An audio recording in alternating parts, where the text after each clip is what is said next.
in the famous words of the Honorable Elijah Muhammad, in hopes that we would say it first, but truth must be told. Get him in here. You don't want to miss this.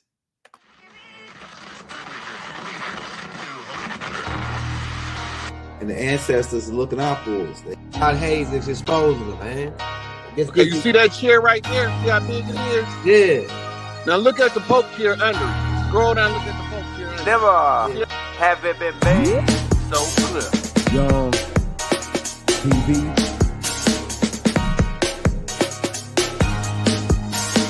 Young. We running the game right now.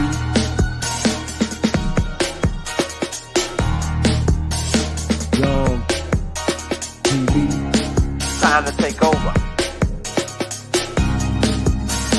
Young We the hottest in the game. Hit that like, hit that subscribe button. If you just not tuned in. TV. Share, like on your Instagram, Facebook. Young TV. If you tuned in, we broadcasting live from 2030, baby.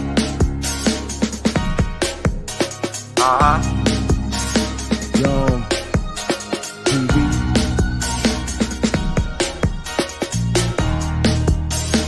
Young Taking over the game, baby. Oh yeah. Young TV. Hit that like. Young TV. Get them likes up in the air, you heard me? Young TV. Ride by. Hotel Islam. Young TV. Assalamu alaikum. Flown letter. Young TV. Hit that like. Hey, Rod, peace and love. Hey, shout out to all the matriarchs on the land. Right, today is Mother's Day. Happy Mother's Day to all the matriarchs and all the women on the land that that's pumping the babies out. We need more babies, right? So Go ahead, Rod. You want to say something, Rod? go ahead, Elder. Finish your opening. And I want to say to free all the political prisoners. And this is the part right here. Don't let this right here is a heavy duty class. This is the part where we put another dent or crack the devil in his head, crack the dragon, slay the dragon. We're finna slay the dragon tonight. This is another part of slaying the dragon right here. You know what I'm saying? We gotta honor our mothers and our fathers so that our days will be longer. They made us forget about who we were. And so this is another reminder of who we are. You know what I'm saying? Go ahead, Rod. I'm going to be sharing my screen to bring up that first slide for you, though. Okay. So today, today's Sunday School Mother's Day class is the imposters on the land in an occupied police state. This is the subject matter today, occupied territory in a police state. So what most of us is unaware of is the reason you see police everywhere you go is because that is the from the London, England occupancy. You gotta always remember this first slide. Whenever we do a topic, you gotta remember this slide. And everything that we do, according to the oral tradition of the tribes, is put in the public domain on a time-stamped archivable format. Because notice to agent is notice to principle. If you have larger than 1,000 people's reach, it qualifies as public notice. We needed this part because we see right here the Mandatory Act to the Trading with the Enemy Act of October the 6th, 1917. Namely, the Emergency Banking Relief Act of March the 9th, 1933. Define the American people as the enemy legally of the United States government because of the U.S. bankruptcy through which the private international Federal Reserve System became the government creditor of the United States. See ramifications of the bankruptcy, the nature of the Federal Reserve notes in appendix. Okay, now, this is out of Black's Law Dictionary, 6th edition, under military. This is because they got to always give us an opportunity to discover what they're doing, even if they don't tell us what they're doing. They go overseas and reenact our invasion in other foreign countries in our face, playing with us behind our back. We've seen them after 9/11 go into Iraq. We've seen them after 9/11 go into Afghanistan.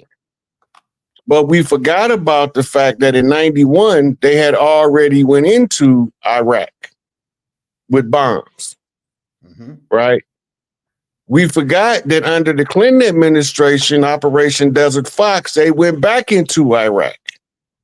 Saddam Hussein in the early 1980s was America's #1 ally in the Middle East.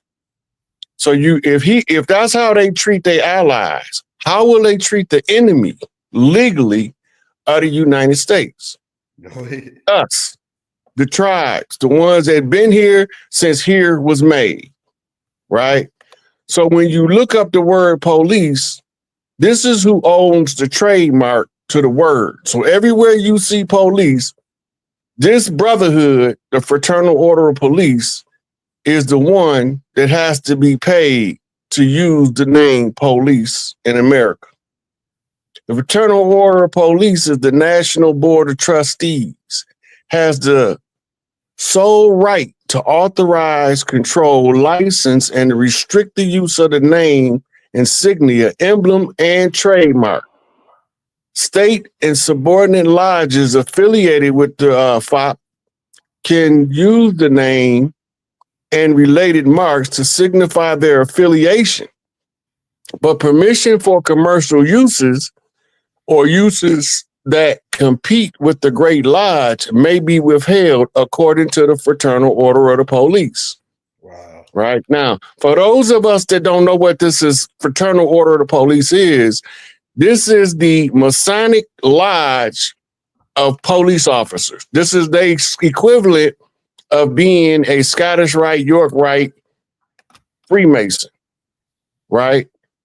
Now, they break it down for us like this. The Fraternal Order of Police owns and controls the use of its name, insignia, and related trademarks. They have the sole right to authorize, license, and restrict the use of their marks. State and subordinate lodges of the Fraternal Order of Police had a right to use the marks to indicate their affiliation, but they must seek permission for commercial or profit-based use. Now, this is important. You see where it say commercial and profit-based use? The commercial use is the enforcement of policies that renders a financial penalty in the form of traffic tickets, parking tickets. Those are all unconstitutional. Or profit-based uses, which also goes to bail bonds. They never give you back how much money you went to jail with, no matter how much it was. They never gonna give you back all of the money you bonded out with, no matter how much it was. You never gonna get the whole thing back. They always gonna hold some for themselves, right? We are familiar with the Department of Homeland Security. This was created under George Herbert Walker Bush in the 90s. It was to consolidate all of the groups of different types of law enforcement under one military operational protocol. The Department of Homeland Security claims common law trademark rights and has registered trademark for certain marks, including those related to police, in the context of law enforcement and related functions according to their website, right? So now they have what's called a common law trademark, right? Now scroll back up. Let's look at the other trademark. They have a and controls the use of its name, insignia, and related trademarks. So the Fraternal Order of Police, you see where it say related trademarks, also own the Homeland Police trademarks. They had a sole right to an authority. That means that anybody that want to use it got to go through them, or you can't use it. And they can enforce it at will because they got the police. Hence the name of the other agencies, FBI, and so many other agencies, right? Yeah. Yeah. So let's finish reading the Department of Homeland Security. All right. Okay. So it say this means that while the Fraternal Order of Police and the Department of Homeland Security may have specific rights related to their own uses and trademarks, the general term police is free for use by other entities to describe law enforcement functions or activities. Now, the problem with that is they don't enforce law. Go ahead. The only law in the land that's enforceable is constitutional law. Everything else is administrative law. Go ahead. That means non-Article 3 jurisdiction. That means that they all are supposed to be neutralized by the Chevron doctrine. The problem is they don't give a damn what we say. They feel like they have the right to do what they want to do on the land of the tribes, whether the tribes want them there or not. Because they got the might makes right philosophy that supports they claim that they are the ones to serve and protect. But they don't serve and protect us because the carryover of the police and slave patrols, which you're going to get into later. Scroll to the next part of it. All right, that's the next part here. Right here, the first slave patrols. This is the origin of the police. And I like that AI video you did too, because it told stuff from AI with these same notes about what we're talking about. AI even tell you that the police is chartered out of England, but it don't say chartered. It said they under the control of England. The British Crown. They said, yeah, the British Crown or something else. Yeah. The British Crown is the authority, and home base is London. Right? Their Interpol is also a subsidiary of London, but it was chartered as part of the United Nations. And the only time that they have arrest powers is when working with the government of the person they investigating for arrest. That's different from the police around here because we don't remember, but we have to pay attention to current events because they're telling us what happened in history. So George Washington was switched out, right? When they switched out the Taliban, they put in a guy named Mohammed Karzai. Go to the next one. We don't have to read all of it. We just gonna skip through it, and then we're gonna do some Q&A at the end. So you don't want to read this other side, foreign occupation police? Yeah, let's read that part. Okay, so what do we mean when we say a police state? That's when a foreign government is exercising jurisdictional control on a land that they've invaded. This gives us what this says, a foreign occupying police force. And then they define it for is a police or law enforcement agency deployed by a foreign military occupying power to maintain order and enforce laws. Sorry, life happens, man. Life happens. You got to take it with a smile and keep on going. Life happens. It said laws in the territory that has been taken over. Now, this is the critical part. It's an occupying power, a foreign military occupying power to maintain order and enforce laws in a territory that has been taken over by the occupying force. That means that what we was thinking the Constitution was ours, it ain't never been ours. The Constitution was between appointed governors of London to come up with an agreement. What was ours was called the Continental Congress, the Constitution of the Continental Congress. You gotta remember, under the Continental Congress, the first president was John Hanson. Right?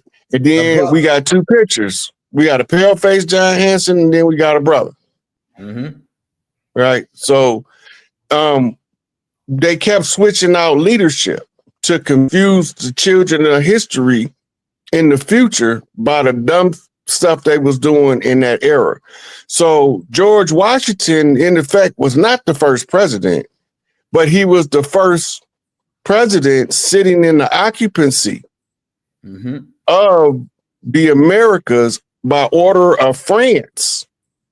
Because when you do the research, he was sent by France. He was French.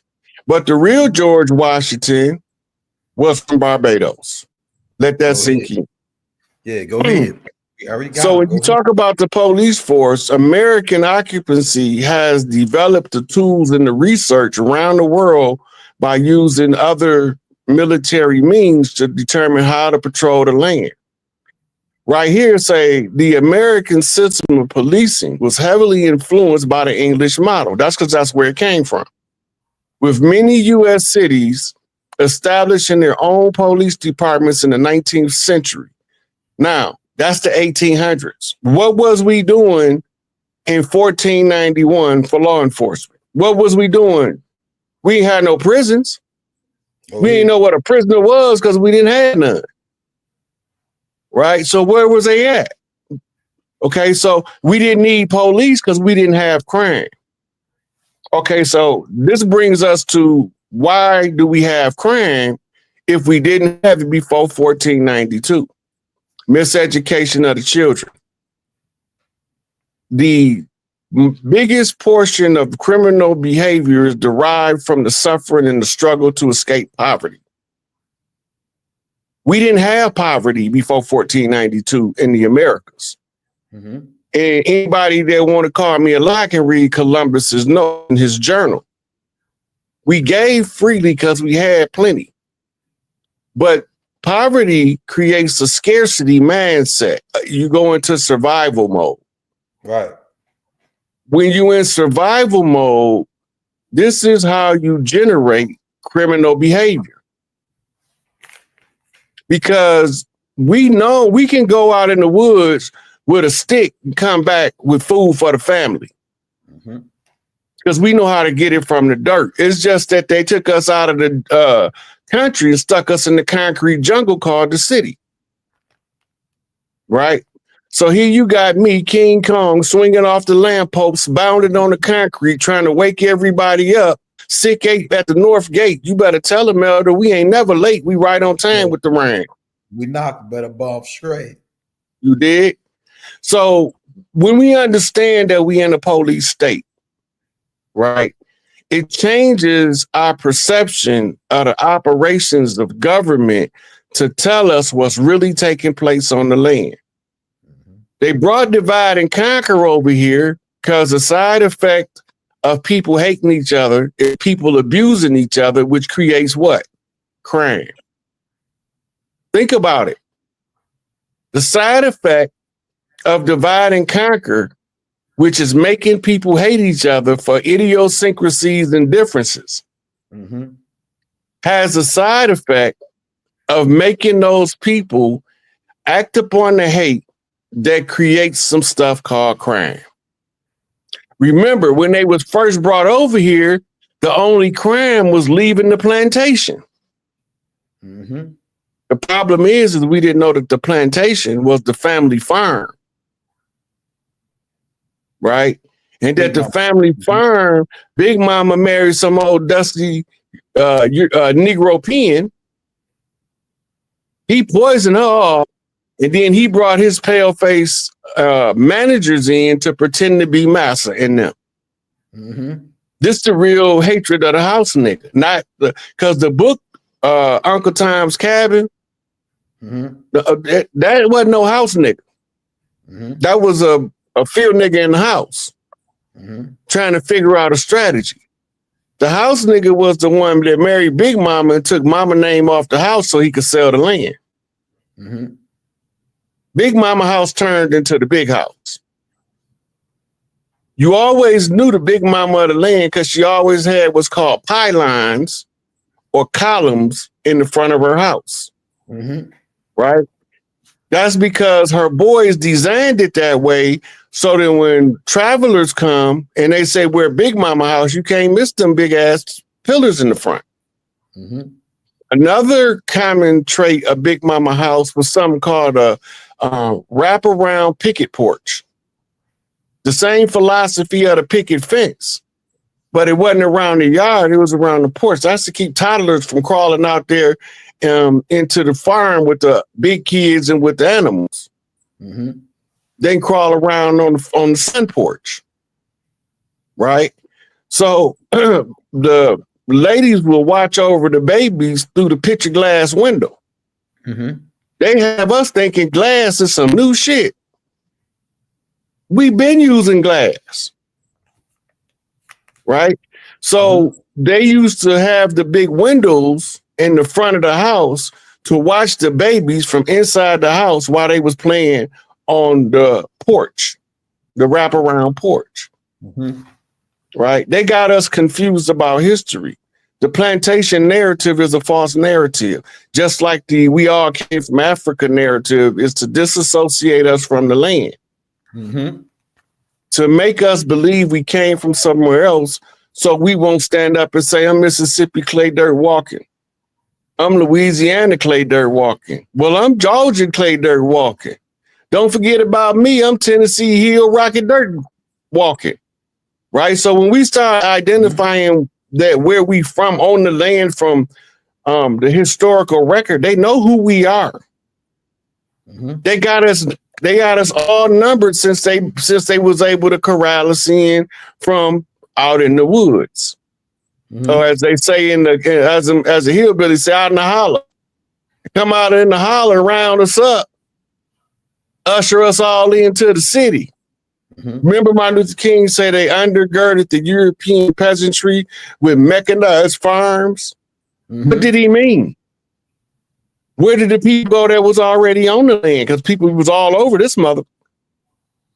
When you get a map of native tribes, the map show you all of the tribes that was on the land pre-1492, even though most of the names of the tribes, the highest majority is 60-70% of them, are exonyms, names that the settlers couldn't pronounce, that they tried to pronounce, and it came out with a different name, right? So when we see the city slicker country boy dynamic, I'm just a country boy in the city, so I know what goes on in the country. I'm just trying to tell the country boy what's going on in the city. And these is the strong arm of the crown that is enforcing the so-called peacekeeping duties of the occupying force. Right? We follow the great law. If you follow the great law, we don't need 287,000 laws on the books. They have to continuously make new laws because they're not operating under the great law. They operating under the law of commerce through the UCC, the Uniform Commercial Code. And the AI tell you that the Uniform Commercial Code, same thing I've been saying, is put in place to make everything look uniform. That's the artificial appearance of legitimacy. Right? Now, when I walk across the land and I see those New Orleans OGs with their Stacey Adams and they sharp crease, they overalls and that white shirt with the sleeves roll up, right? Chewing on that corncob pipe, looking over the top of his glass and say, you ain't from around these parts, are you, son? He in uniform to us. That's Uncle Bobby, Uncle Phil, Uncle Joe, Uncle Rod. right? They used to always laugh at us because the misery gets so thick that we stay drunk to cope with the misery until it starts to eat our bodies up, right? And this is why all our elders always told you a drunk man speaks a sober man. Just because our uncle is drunk don't mean he don't know what he's talking about, right? It just means that the pressure of seeing something that you don't know what to do something about is so great that he need a mechanism of escape. So they give you alcohol, right? If you ain't buying enough of their alcohol, what do? They give you prohibition and tell you can't have it until your demand reach a fever pitch. So soon as they say, okay, you can have it and lift the prohibition, which means you prohibited from doing something, when they lift the prohibition, you dive head first with all of your money into the liquor bottle. Man, that's crazy. Go ahead. It's psychology and sociology cross-applied. You use it on the masses to manipulate the individual. Just a little David Copperfield parlor trick, right? Okay, now, once we start having drink champs, learning how to control the liquor, right? That's the old Mississippian practice that you see Nori doing. They come straight from the old Mississippians because they were the only ones. If you go back to the Aztec and the Inca period, they was heavy on the alcohol. They tried to make it seem like it didn't come to the settler came. Right? That's not true. We've been had drink champs, but they was always in the holler, back up in the flats of Mississippi, back in the rolling hills of Kentucky. They was always off in the woods taking care of family business until family business drew them into the concrete jungle. Because we couldn't live off the fat of the land, they started making us fat while we was living on the land. Let that sink in. In colonial America, policing was more decentralized and often involved constables. Now, that word constable in England, that's what they call police. Right? Then it say sheriffs and night watchmen, right? The night watchman was the citizen watch.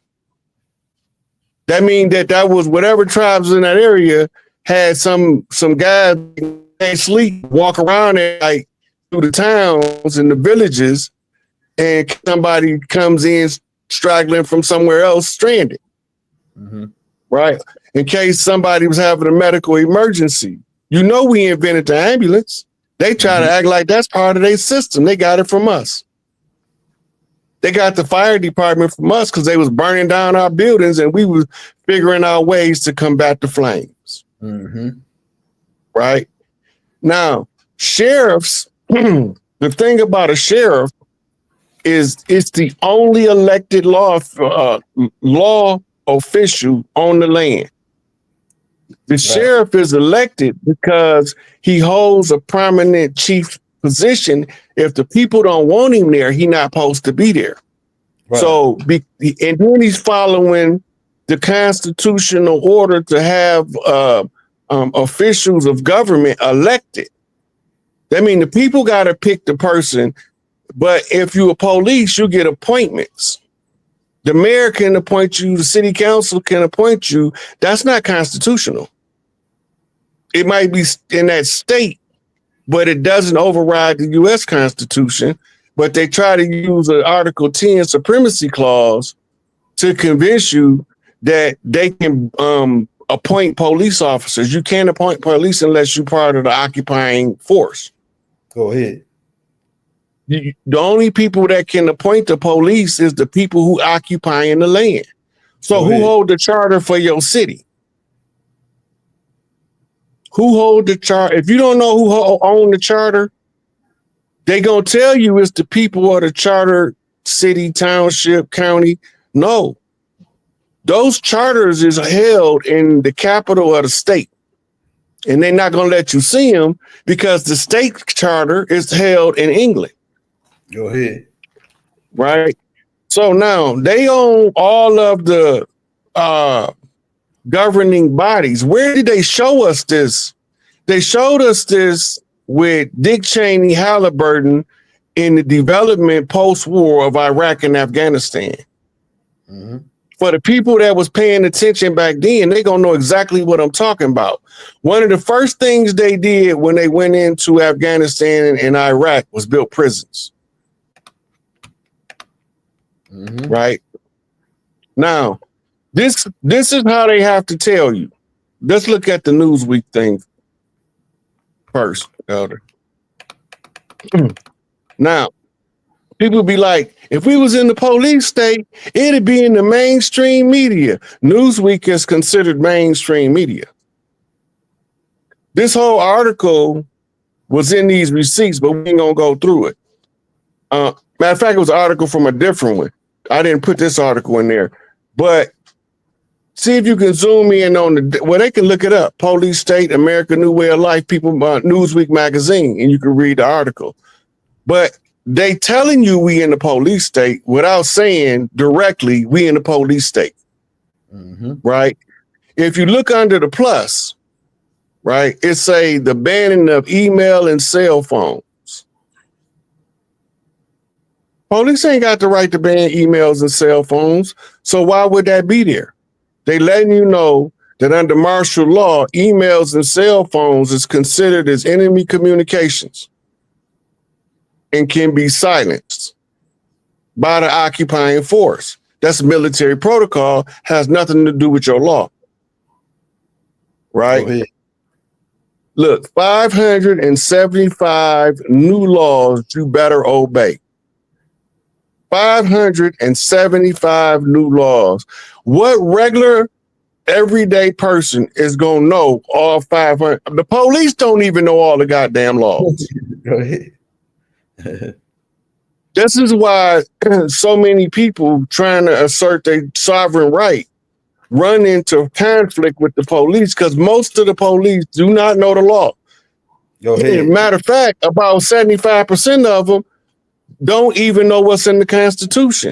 They probably say, I read it. They're okay, well, what's in it? I don't know. Go ahead. They don't know. But ignorance of the law is no excuse. Go ahead. But the problem is, the worst thing is the way that they was deceived into working for a foreign enemy. And all of them supposed to have been registering when they come in under the Trading with the Enemies Act as a foreign agent. Go ahead. Right? None of them are elected.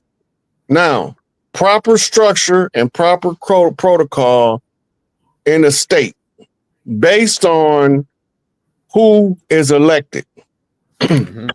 Let's say a state got 5 counties, right? Each county would elect a sheriff, mm-hmm. right? And then those sheriffs will do tenure before they elect what's called a chief sheriff of the state.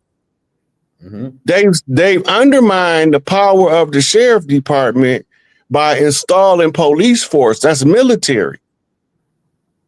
The military is only applied under a police state. Now, remember, we still under the Emergency War Powers Act from Abraham Lincoln, right? We still in a state of war. America has never not been in a state of war. And how do they keep the state of war perpetuated? Every 20 years, go back and look at the history book. Every 20 years, they're going to have a war or some military action somewhere else that requires them to sheep dip from the tribes, the baddest motherfuckers on the planet when it comes to scrapping. Right?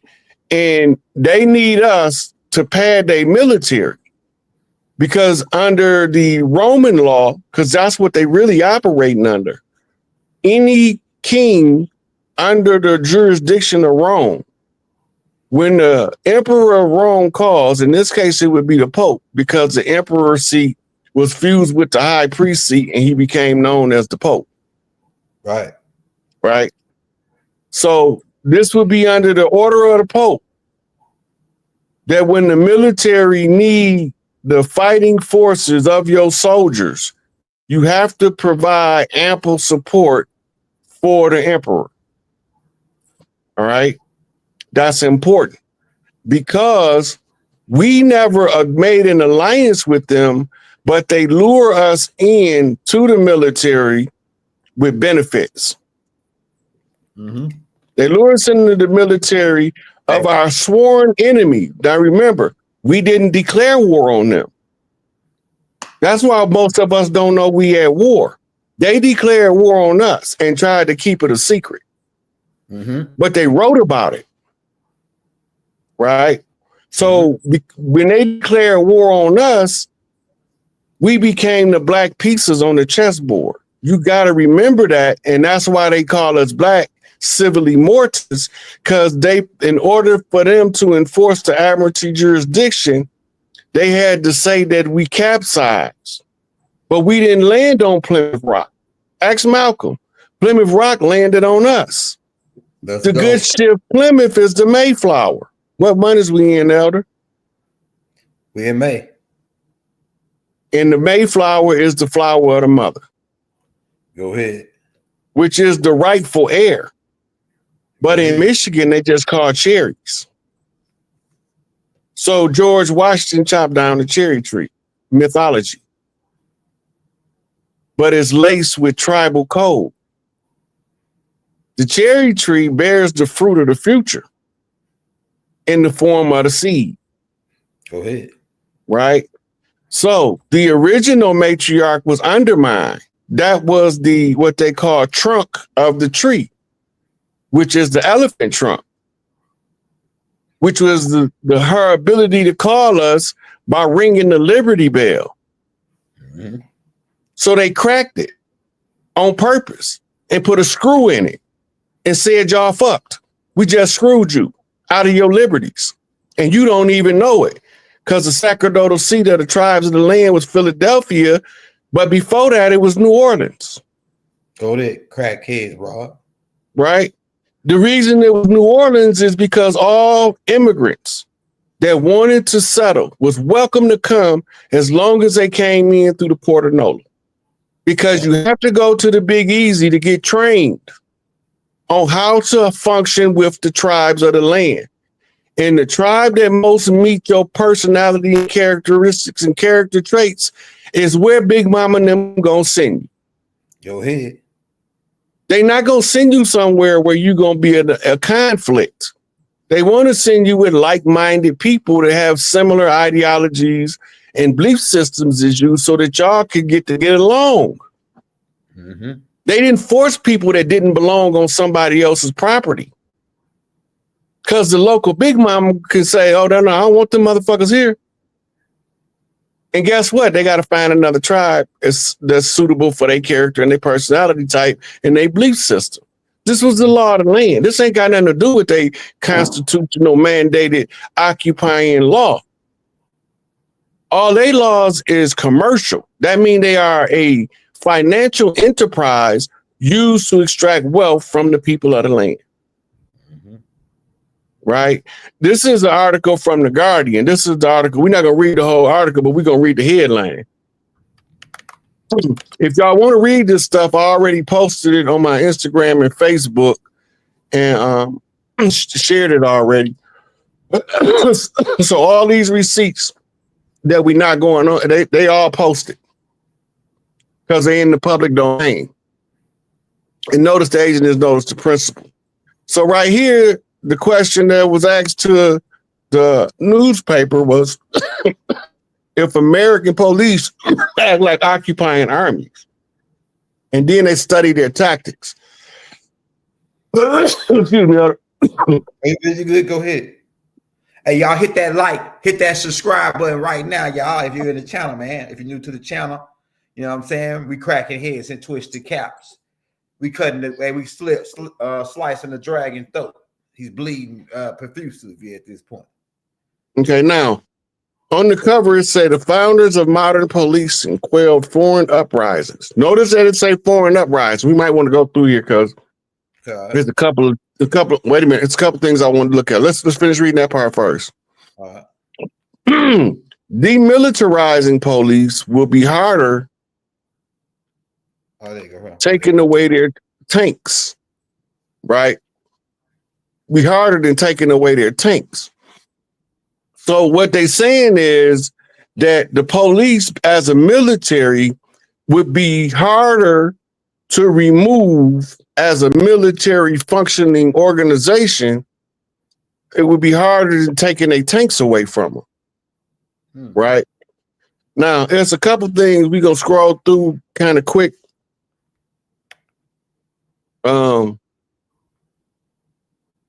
Okay, I'm gonna read this one right here. It say for the past week. So this article I think was around the time of the George Floyd situation, if I'm not mistaken. But it said for the past week, our social media and television screens have been dominated by images of police officers in head-to-toe body armor, wielding batons, pepper ball guns, riot shields, and tear gas against mostly peaceful protesters. Remember that. Many Americans are now more certain than ever that we need to demilitarize the police. That means that it's a whole lot of people looking at this occupying army on the land saying, that's not police, that's a foreign military. And now they questioning it. And they decided to write this article because of the people questioning the military style policing that's on the land. Right? Let's go, Elder.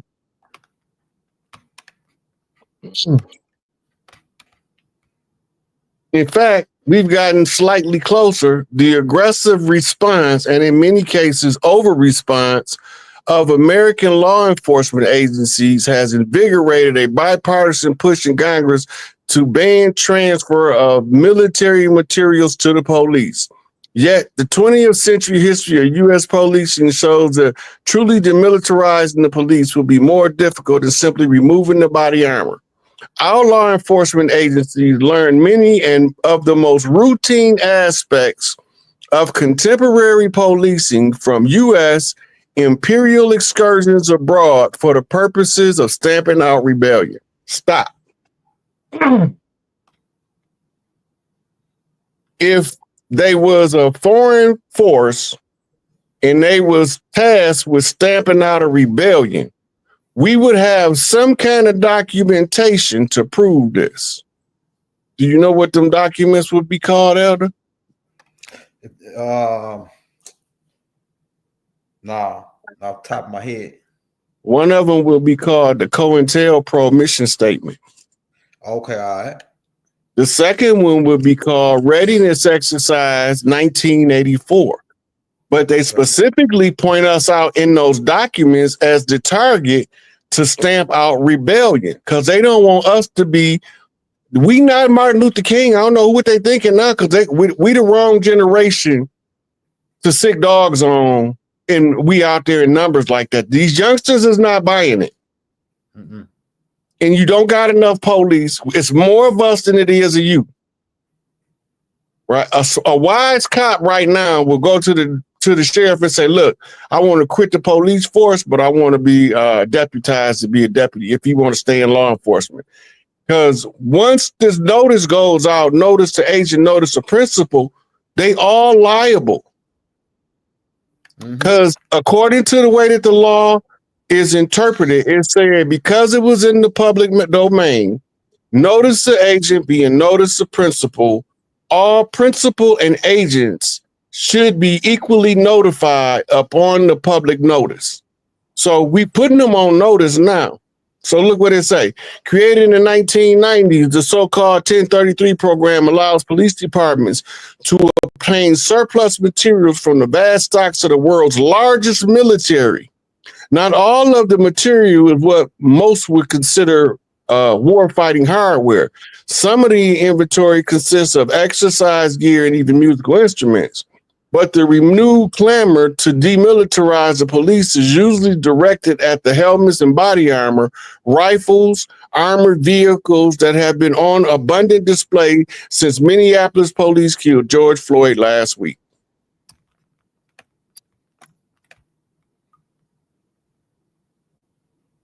Look, demilitarizing police is absolutely necessary, but it will require more than just ending one surplus equipment program. To be sure, police departments. Hold on, damn, why did that do that? Hold on, go back.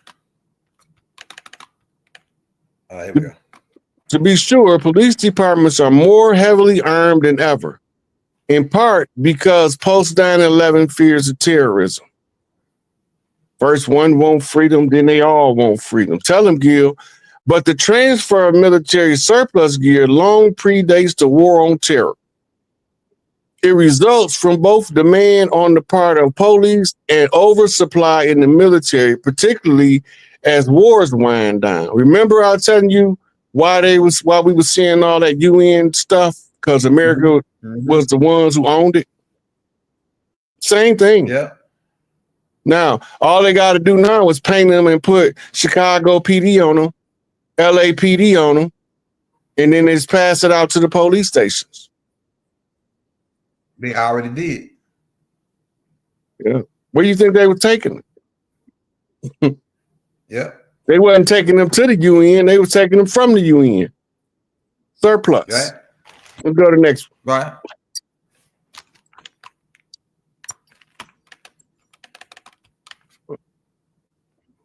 It say every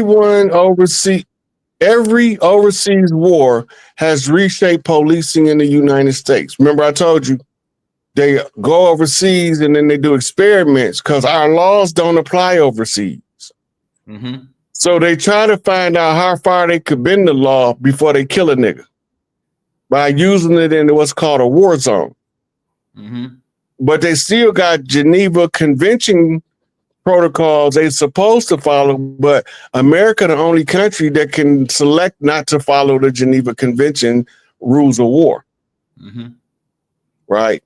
Included by filling the ranks of police departments with veterans and pushing surplus materials into their hands.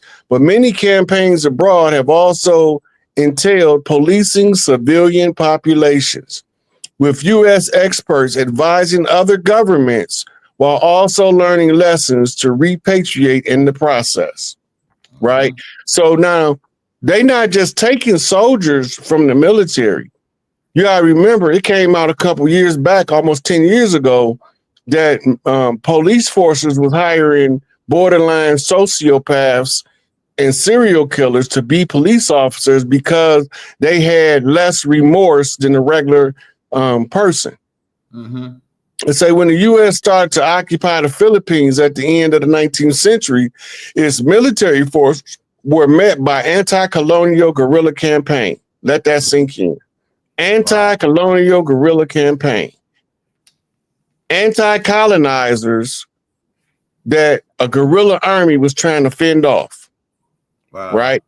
The purpose of a guerrilla army, for those who don't know, is for a stronger military that's occupying the territory. You need a different strategy to fight them when they have you outgunned. Mm-hmm. These strategies is commonly referred to as guerrilla tactics or guerrilla strategy. If you go back to Big Stretch and Tupac in that elementary school, and the girl asked Tupac, what you think we gonna need in order to get free? And he said, we gonna need some guerrilla tactics, right? Mm-hmm. So this is what we're talking about. He said in response, Army soldiers engaged in grueling search missions, hoping to ferret out insurgents. This is the same thing they was doing with COINTELPRO. Remember, Fred Hampton was in his bed asleep when they murdered him and Mark Clark. Right. They was sleep in the middle of the night, and they call that ferreting out insurgents. They was doing the same thing to what they call Iraqi High Command. It was the same thing. Who were difficult to distinguish from innocent bystanders, right? Mm-hmm. The Army also established a constabulary or native Filipinos to help pacify the U.S. colony, right? That means they took people from the Philippines to pad their police force with, so that the U.S. colony can get some relief from the guerrilla strikes. That's what they did with us. We got gangbangers in the police force, so they think they more police than the police. Though nobody used the term at the time, this was counterinsurgency, right? To stop the rise of any potential messiah who could incite the masses. That codes.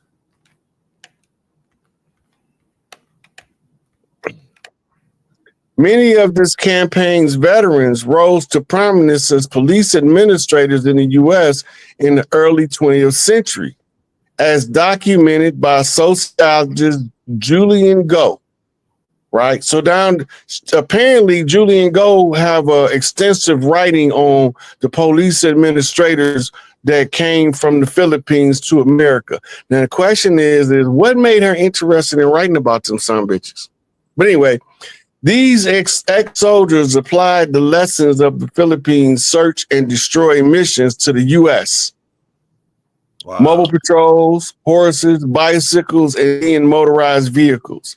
Few communications in unfamiliar terrain informed how police built their telecommunications networks, and the type of rigorous training, including the marksmanship that defined soldiering, would be adopted by police too. The era's most famous police leader, August Vollmer, got his start in the infantry in the Philippines and constantly referred to that experience as he reshaped the profession. Wow. Right? Now look at that last name.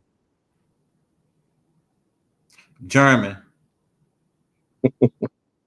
Vollmer. It's that sound German, right? August. Yeah, I know it's European. Yeah, August Vollmer. More. So much stuff that it's August Vollmer. Moors. Could be connected, yeah. The Filipinos, who was they sending over here? They couldn't have been sending no dudes that were like light-skinned Filipinos. They had to be dark-skinned Filipinos.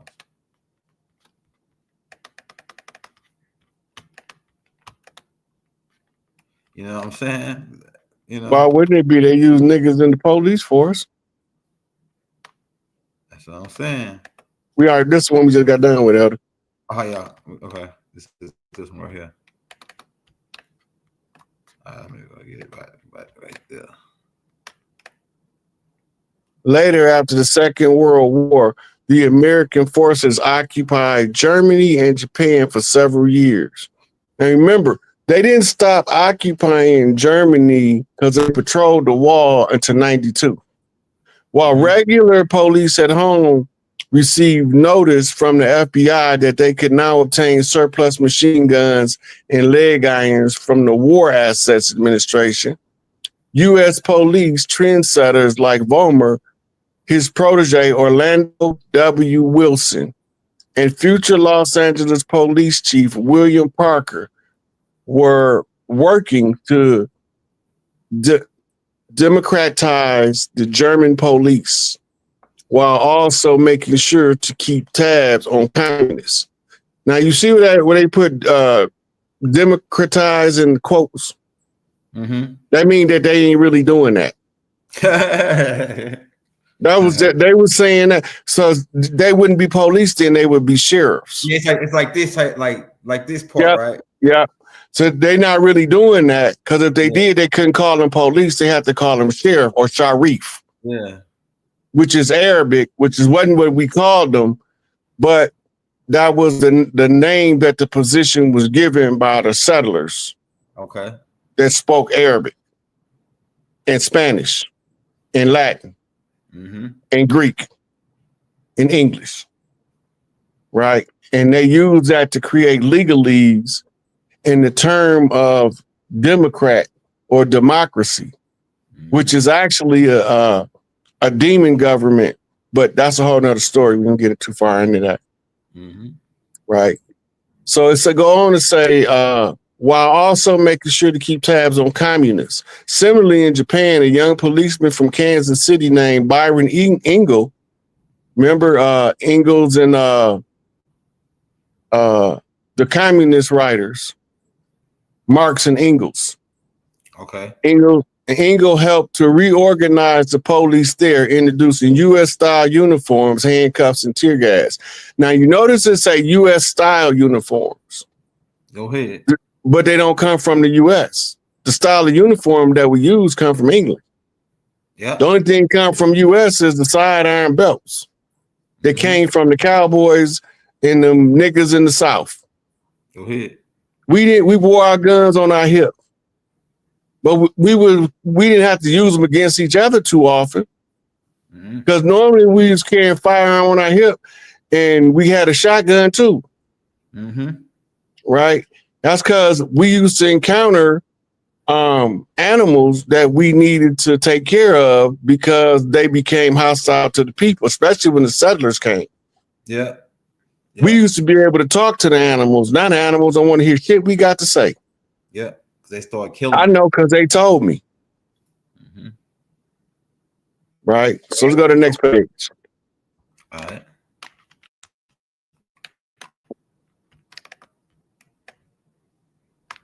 Byron Engel went on to distribute Wilson's ideas globally, including during his stint with the CIA. Ain't that something? For him, policing and counterinsurgency was synonymous. Engel directed the U.S. Office of Public Safety, which operated in 52 countries in Africa, Asia, and Latin America, where it delivered guns, vehicles, tear gas, radio, fingerprinting, and technology. Stop. Go back. It said Engel directed the U.S. Office of Public Safety. He didn't say no other office, but watch this, which operated in 52 countries in Africa. It was only one African country they didn't occupy. Damn. Asia and Latin America, where it delivered guns, vehicles, tear gas, radios, and fingerprinting technology. It also trained officers from 77 countries in its Washington, D.C. Academy. Engel's creed was simple: use cops to prevent communist revolution. Now let's look at that word communist. Do you know what the root word of that is? Commune. Oh, okay, commune, yeah. You know what commune is? It's like to like for the people to mingle. Like they have it at, they used to say that at church when we right. It's like you go around and you meet and greet. It's like you know what they call a compound now? Yeah, go ahead. That's the original name for it, a commune. Okay, the word commune is where you get your word community. Okay, all right, go ahead. Right? And a communist, in truth, is a person who believes in communal living. That's the people that live on the land, that's from the land, that is sustained by the land. That's communal living. Anybody who believes in communal living is a communist. Right? Now, well, Rod, if that's the case, what kind of government is the Russians? Socialist. They believe in a government of society of people who everybody work on behalf of the government.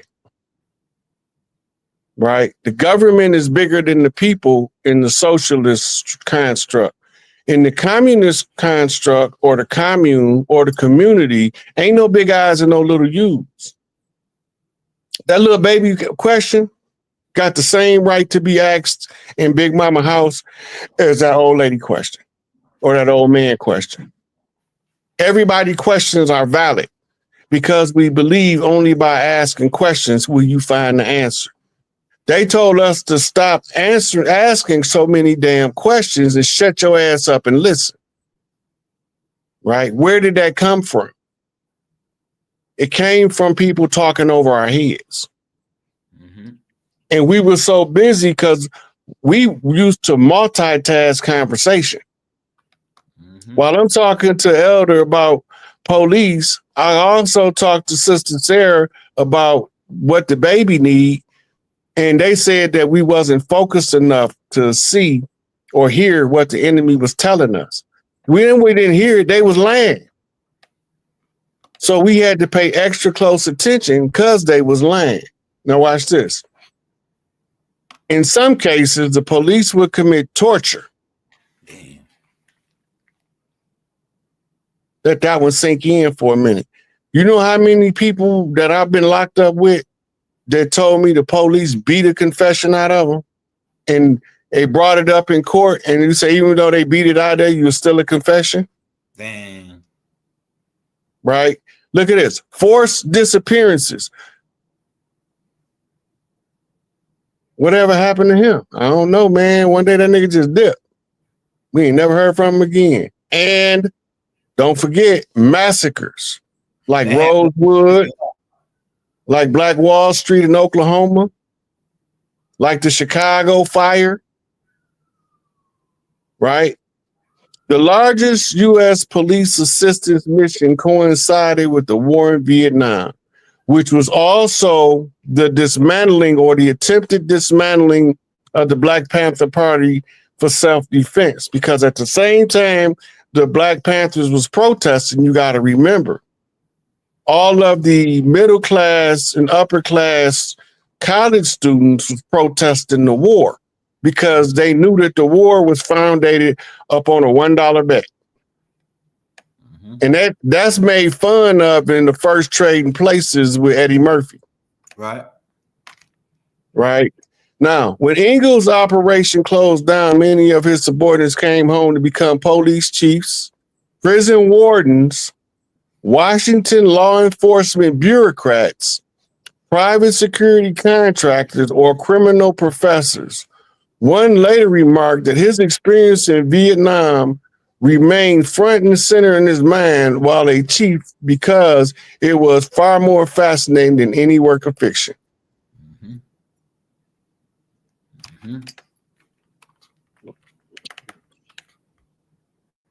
So this is going over Iraq and Afghanistan and U.S. occupancy. It's saying both Iraq and Afghanistan, the United States employed a combination of military force, counterinsurgency tactics, and transitional governance. What is transitional governance? It's when they force regime change. This is what happened over here.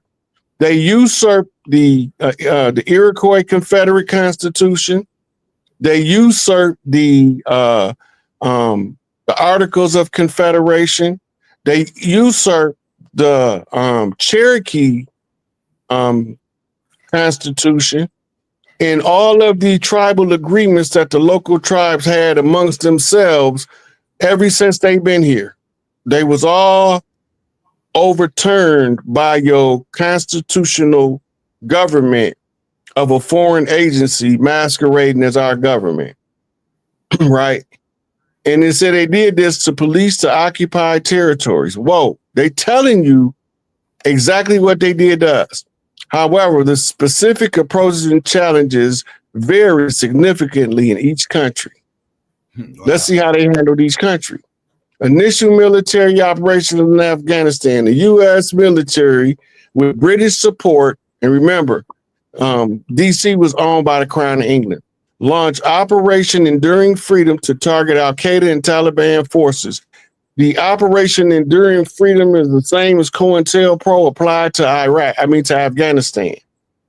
You gotta remember that. Okay, now this is the part right here. Partnering with Afghan forces, the U.S. relied on the Northern Alliance and other anti-Taliban groups to aid in overthrowing the Taliban regime. This is what happened with the non-treaty tribes and the treaty tribes. That's the same thing. They just saying something different because it's overseas. But where they put Northern Alliance, you could put treaty tribes. And then you can see that the U.S. relied on treaty tribes and other anti-outlaw tribes to aid in overthrowing the Wait a minute. The U.S. relied on the treaty tribes and other anti-non-treaty groups to aid in overthrowing the treaty regimes, the tribal regime. It's the same thing they did. Special forces and airstrikes. Now remember, when they bombed John Africa and his family in Philadelphia, they used helicopters. You gotta remember that. All this stuff is not changed. They never stopped doing this to us over here, but we ain't supposed to know we at war because they've been keeping it a secret from us. Special forces units worked with the CIA and Afghan allies to disrupt Taliban operations while airstrikes targeted Taliban and Al-Qaeda facilities.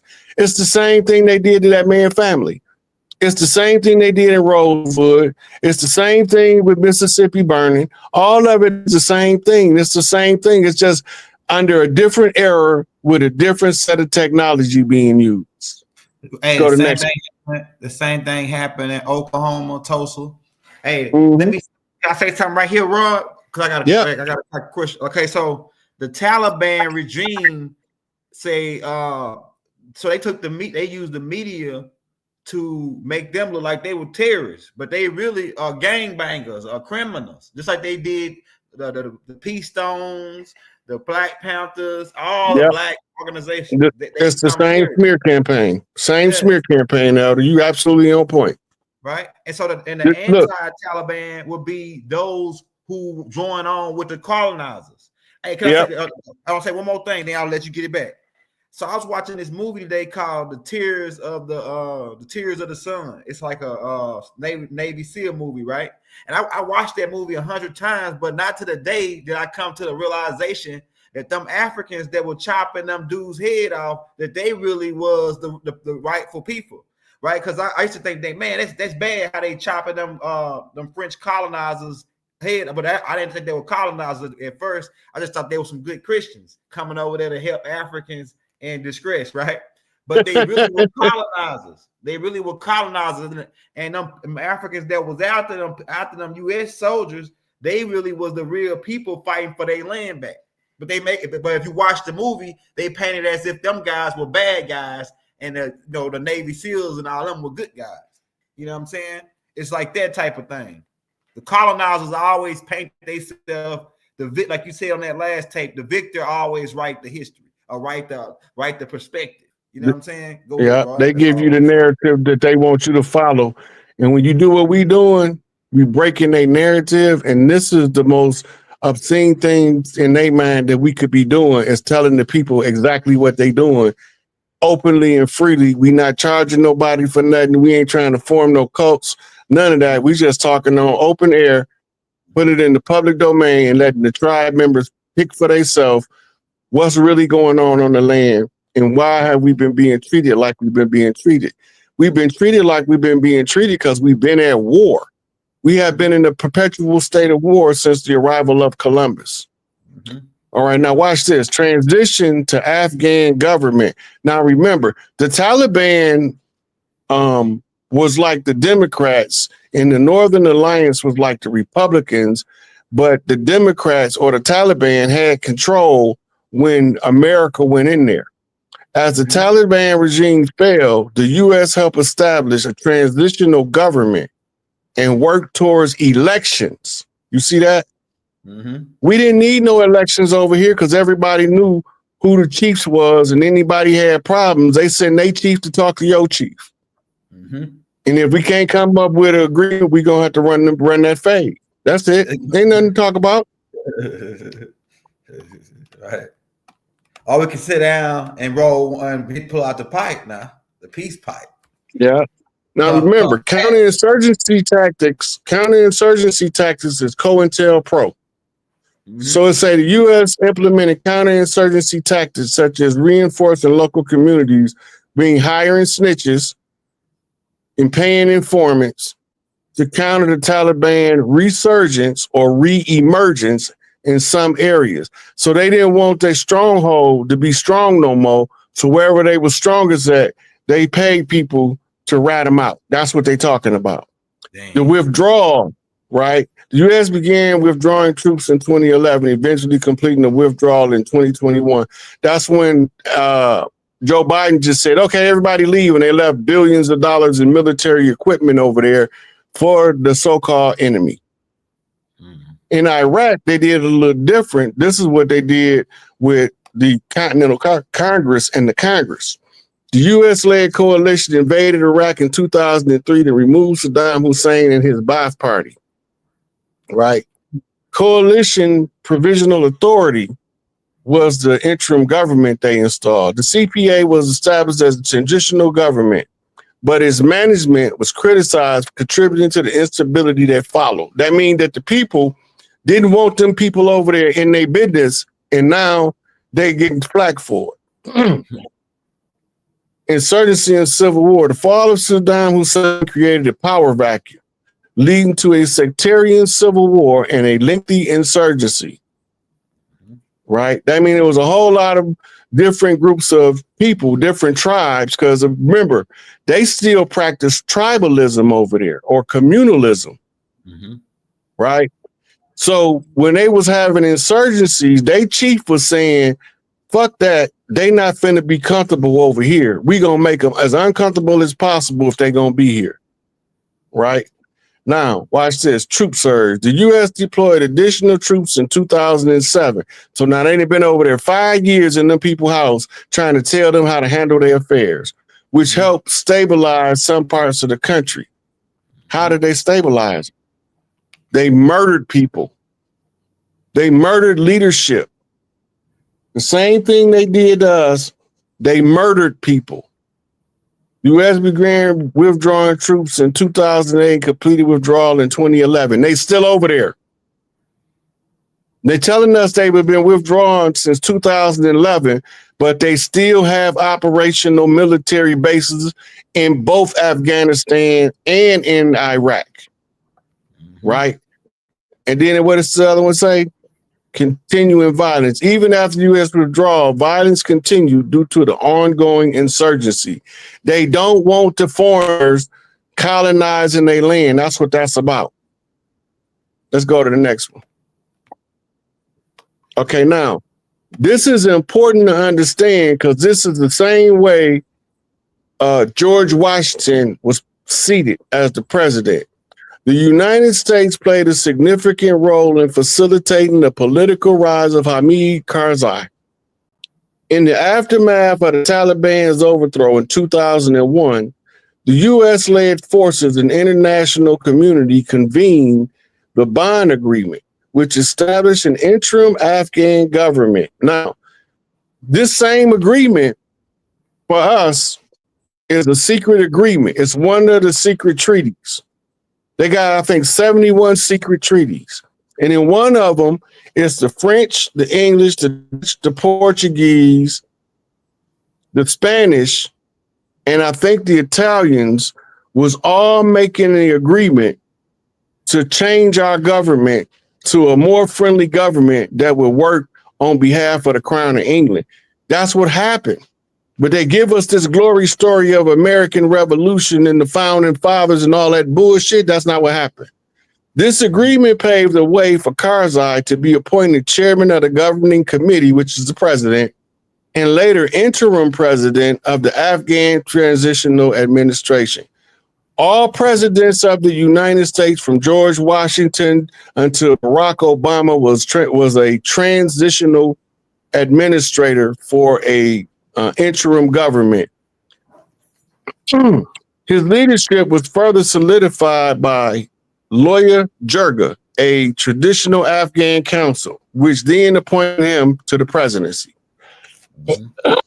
That's the same way that they say they appointed George Washington at the at that whatever that convention was. Here's a more detailed look at the U.S. influence. First, they had to overthrow the Taliban, which is overthrow the tribes. The U.S.-led invasion and subsequent overthrow of the Taliban created a power vacuum that allowed Karzai to emerge as a key figure in the transitional government. You got to remember George Washington was a French general and the general of the the military established by the colonies. That's not an accident.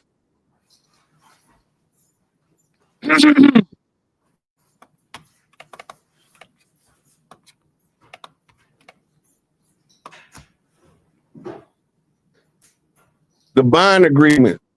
The agreement, brokered with the help of the United States and other international actors, formally established the framework for a new Afghan government with Karzai as a leading figure, right?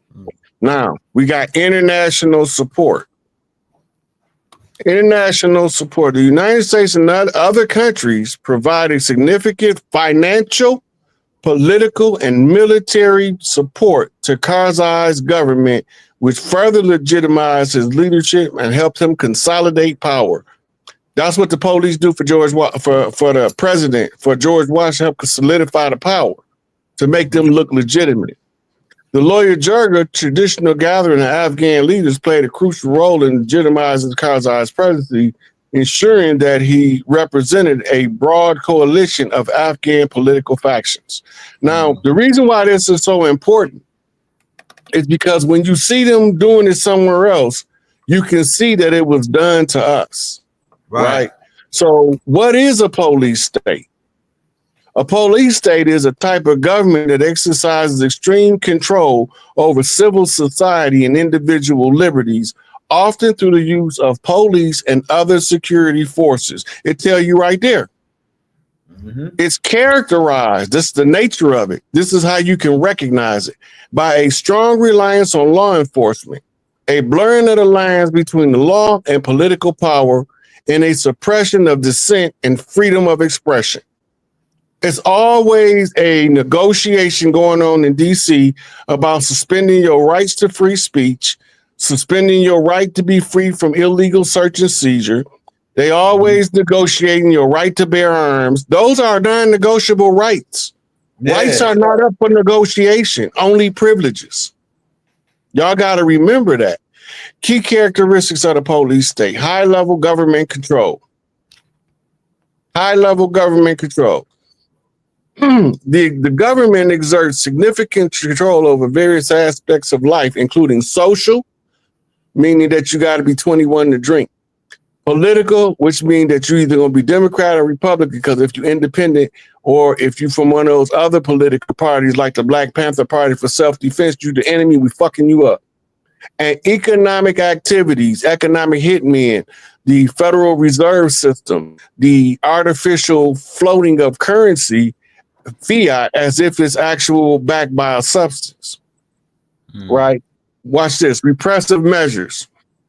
Citizens may experience restrictions on their freedom of movement, traffic tickets, expression, don't say that on stage, and assembly. It's too many of y'all in here. Nigga, get out of here. Some of y'all got to go, right? All of these restrictions we can see them enforced over here. All of this stuff that's explaining what a police state is, we can see it in our day-to-day life. Use of police and secret police. That's your detectives. Secret police is your detectives, your informants, your snitches, your undercovers, your legal attaches, all of the assets that the police have at their disposal in order to prosecute you, but you don't have them at your disposal. Blurring the law and political power. The government may use the law as a tool for political control and suppression. Wow. All this stuff is going on right now. And this is why we're going over this, because when the National Guard come into the cities, the police have to go. And Trump done already announced that he's sending the National Guard into the cities, just like I've been telling y'all. He just announced it a couple of days ago. Right? Now, the suppression of dissent, political opposition, critical voices, and independent media are often silenced. What's the white dude name? Farrakhan was on this show. You know what I'm talking about?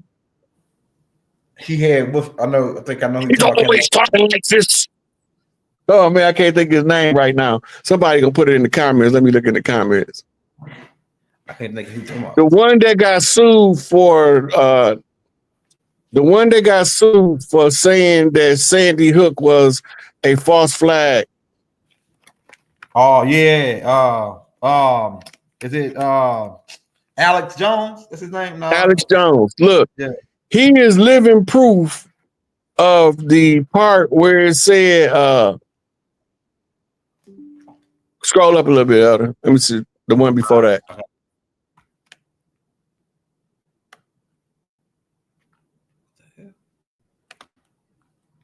Is it up here? I think you went to a different page. Oh, we just read this one, so we on this one. Yeah, suppression of dissent, political opposition, critical voices, and independent media. Right now, remember, the Black Panthers used to have their own newspaper, so they got infiltrated. Now, where they paper at? It ain't that they stopped being capable of writing and they stopped being intelligent enough to report. It's just that the breakup of the paper was just as important as the breakup of the Panthers. Political opposition, Black Panther Party for self-defense, right? Remember, it was a whole lot of different political parties in George Washington Day. You had the Whig Party. You had one called the Knickerbocker Party. You know, you had the Democrats and Republican was the Democratic Republic Party back then. Right? So, militarization of law enforcement, another key signature of when you occupy territory. Police forces may be equipped with military grade weapons and tactics. We just got done going over the article where it told us that they was using military weapons given to them by the military. So then it's a no-brainer at that point. And then it told them that they was training in all of the war zones to come back and use the tactics over here. Dang. Arbitrary exercise of power. Power is exercised without regard for established legal procedures or due process. This is your administrative law judges, them judges that hear you on your tickets, right? The judges that hear you on your tickets is an administrative law judge. They just gave a Supreme Court ruling on administrative law judges. Why they still there? Examples of police states, right? We gonna read this part, but we ain't gonna go through the different countries. It say, while the term police state can be used in a general way to describe any government with an overbearing police presence, it's often associated with authoritarian or totalitarian regime. And then they give us some historical examples. We're not gonna go over them. We go to the next page, Elder.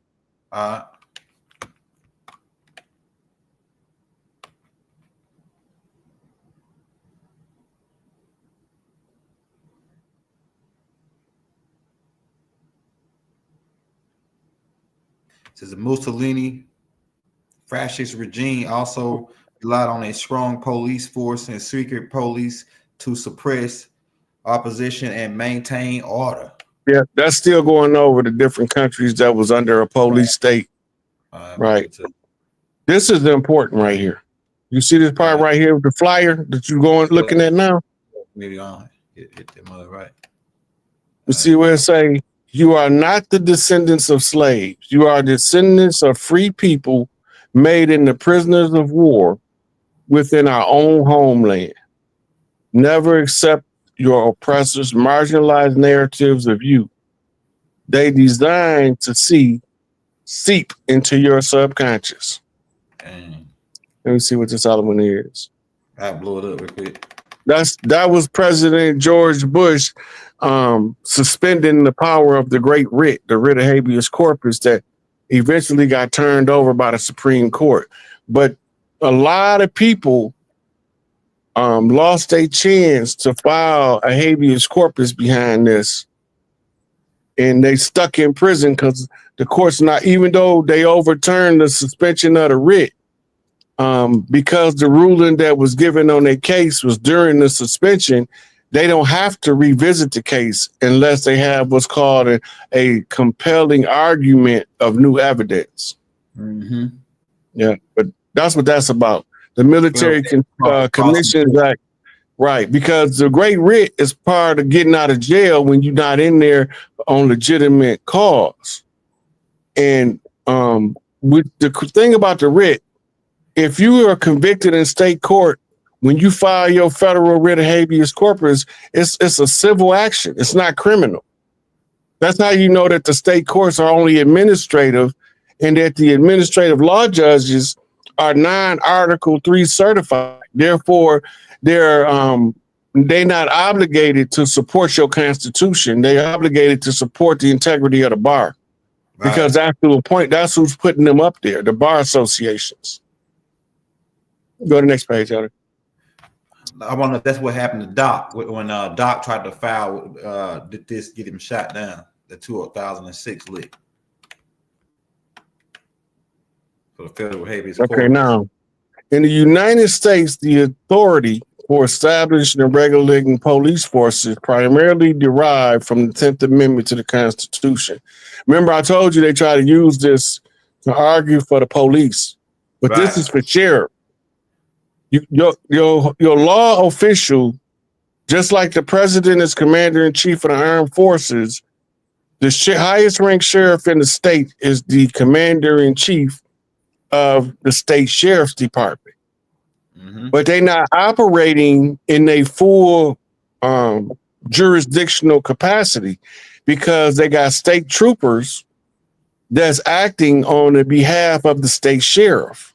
They usurping the authority and jurisdictional powers of the sheriff. Most sheriffs don't know this. Mm-hmm. Right? And the sheriff supposed to be arresting the police for impersonating law enforcement. Mm-hmm. They not law enforcement, they policy enforcers. They can only enforce codes and policies and acts. They can't enforce law. Not one of them is licensed to enforce law. Any police that comes on the stand has no license to enforce law, right? But they tell us we don't need a license, right? This amendment reserves powers not delegated to the federal government, to the state or the people. Always, if it's a power to be exerted, it's the people's choice first. The only time that a state body can appoint somebody to a elected position is if the people decline to vote and the position need to be filled. Then the legislators will convene a legislative meeting, what they call a congressional hearing, state Congress, and they will come up, or state Senate, they will come up with a vote to say, well, we're going to put an interim there until the people are prepared to vote. The sheriff is the only elected law official in our states. The rest of them are acting under the color of law, right? This going over all of the justifications, but all of these justifications they're giving us for police is actually in reference to sheriff's department, not police officers, right? Mm-hmm. Hey, Rod, you ever notice? I noticed when the feds come, they always bring the sheriff to be there to when they arrest you, and they gotta notify that if they go and do a raid, the feds coming to raid in a city, they gotta call the sheriff and the head sheriff and notify them that they finna do a raid in that city. But a lot of times when right, okay, so go ahead. And the reason that is, Elder, is they got something called separation of powers. Okay. Right. And the military can't come in without alerting the local law enforcement, which is the sheriff. Yeah. The FBI don't have to alert the chief of police, but he got to alert the sheriff. Yeah. In most states, including Michigan, the sheriff's office is established by the state's constitution. Specifically, the office of sheriff is created by the Michigan Constitution. The Michigan Constitution outlines the sheriff's role as the chief law enforcement officer in the county, elected directly by the people. Right. Police are not elected. Right. Right. Okay. Constitutional creation. Now notice that they put into the state's constitution. Police not. The sheriff's office is a constitutional position, meaning its existence and powers are defined by the state's constitutions, not by a legislative act. That means that they can't keep telling them different stuff to do by legislating it. If it's not supported in the Constitution, they can't compel the sheriff to do it. But they can tell the police to do it. That's what you got to be aware of. In Michigan,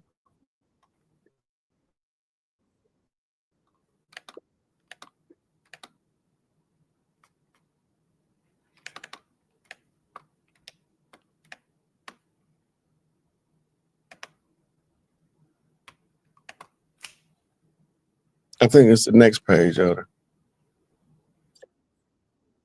Hold on. Yeah, pause it up. Oh, there you go right there. I did. All right, there we go.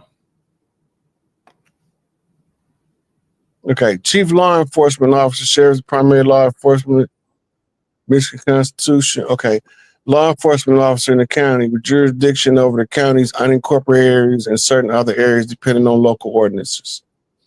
Constitutional duties. Scroll up a little bit, Al. The Michigan Constitution also outlines specific duties and responsibilities for the sheriff, including maintaining order, enforcing the law, and serving as the court's officers for the execution of judgments. Right? You ain't never seen the local police serve an eviction, have you? That's what I was just gonna say, bro. Go ahead. It's always because the local police don't have to enforce court order. Right, but the sheriff do because it's part of his constitutional description, execution of judgments. Go on the next page, Elder. Also, I noticed that the police, they really can't arrest you without a warrant, technically. Unless they got they're not supposed to. Yeah, they're not supposed to arrest you without a warrant or a grand jury. You know what I'm saying? Right. So the main legal difference between sheriffs and police lies in their jurisdiction and duties. Police departments typically operate within city limits, while sheriffs have jurisdiction over an entire county, including unincorporated areas and municipalities without their own police forces.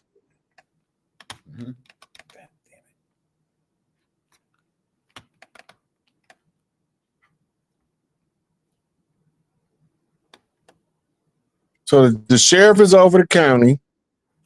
Their duties is a broad range of responsibilities, including law enforcement in incorporated areas, operating county jails, serving warrants and civil papers, and providing courtroom security. The leadership is elected by the county's residents, right? And that's to keep pace with the Constitution, by the way. Even though that Constitution is still a foreign instrument of authority on the land. That's not by us. I don't see Chief Little River name in there one of the signers of the Declaration of Independence or the Constitution. Go ahead. I don't see Chief Bearcat, Chief Flying Eagle, Chief Swiftbird. I don't see none of them on the documents, just so y'all know. Right? Yeah. And funding, county government budgets.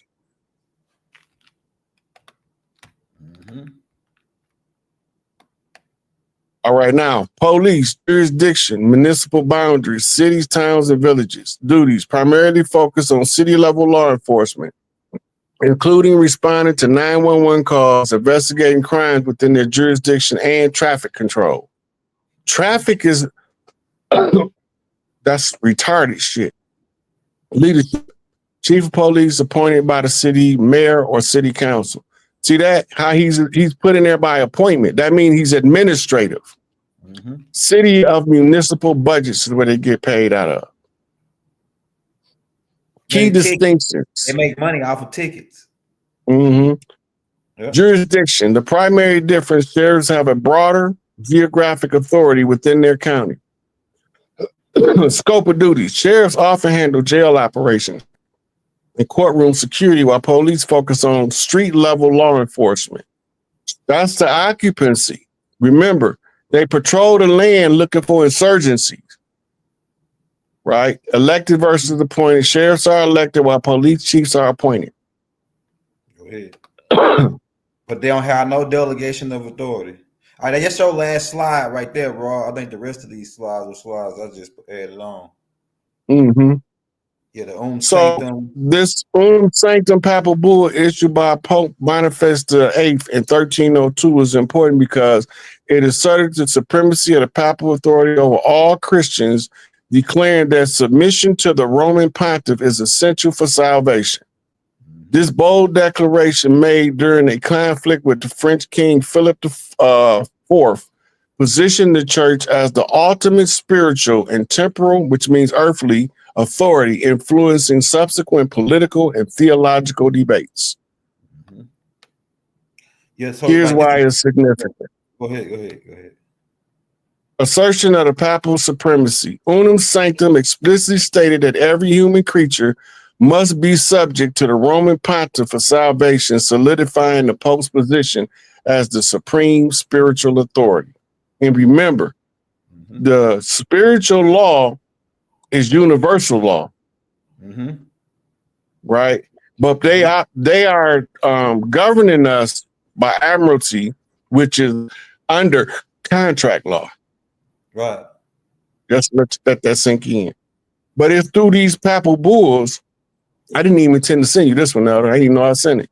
No, I added all these. I added a couple slides that I was but like, yeah, I'm glad you going over it, though. Go ahead, break it down. Yeah, so this was one of three where the Pope was calling the Earth people imbeciles, and that he the only one know that was good for us.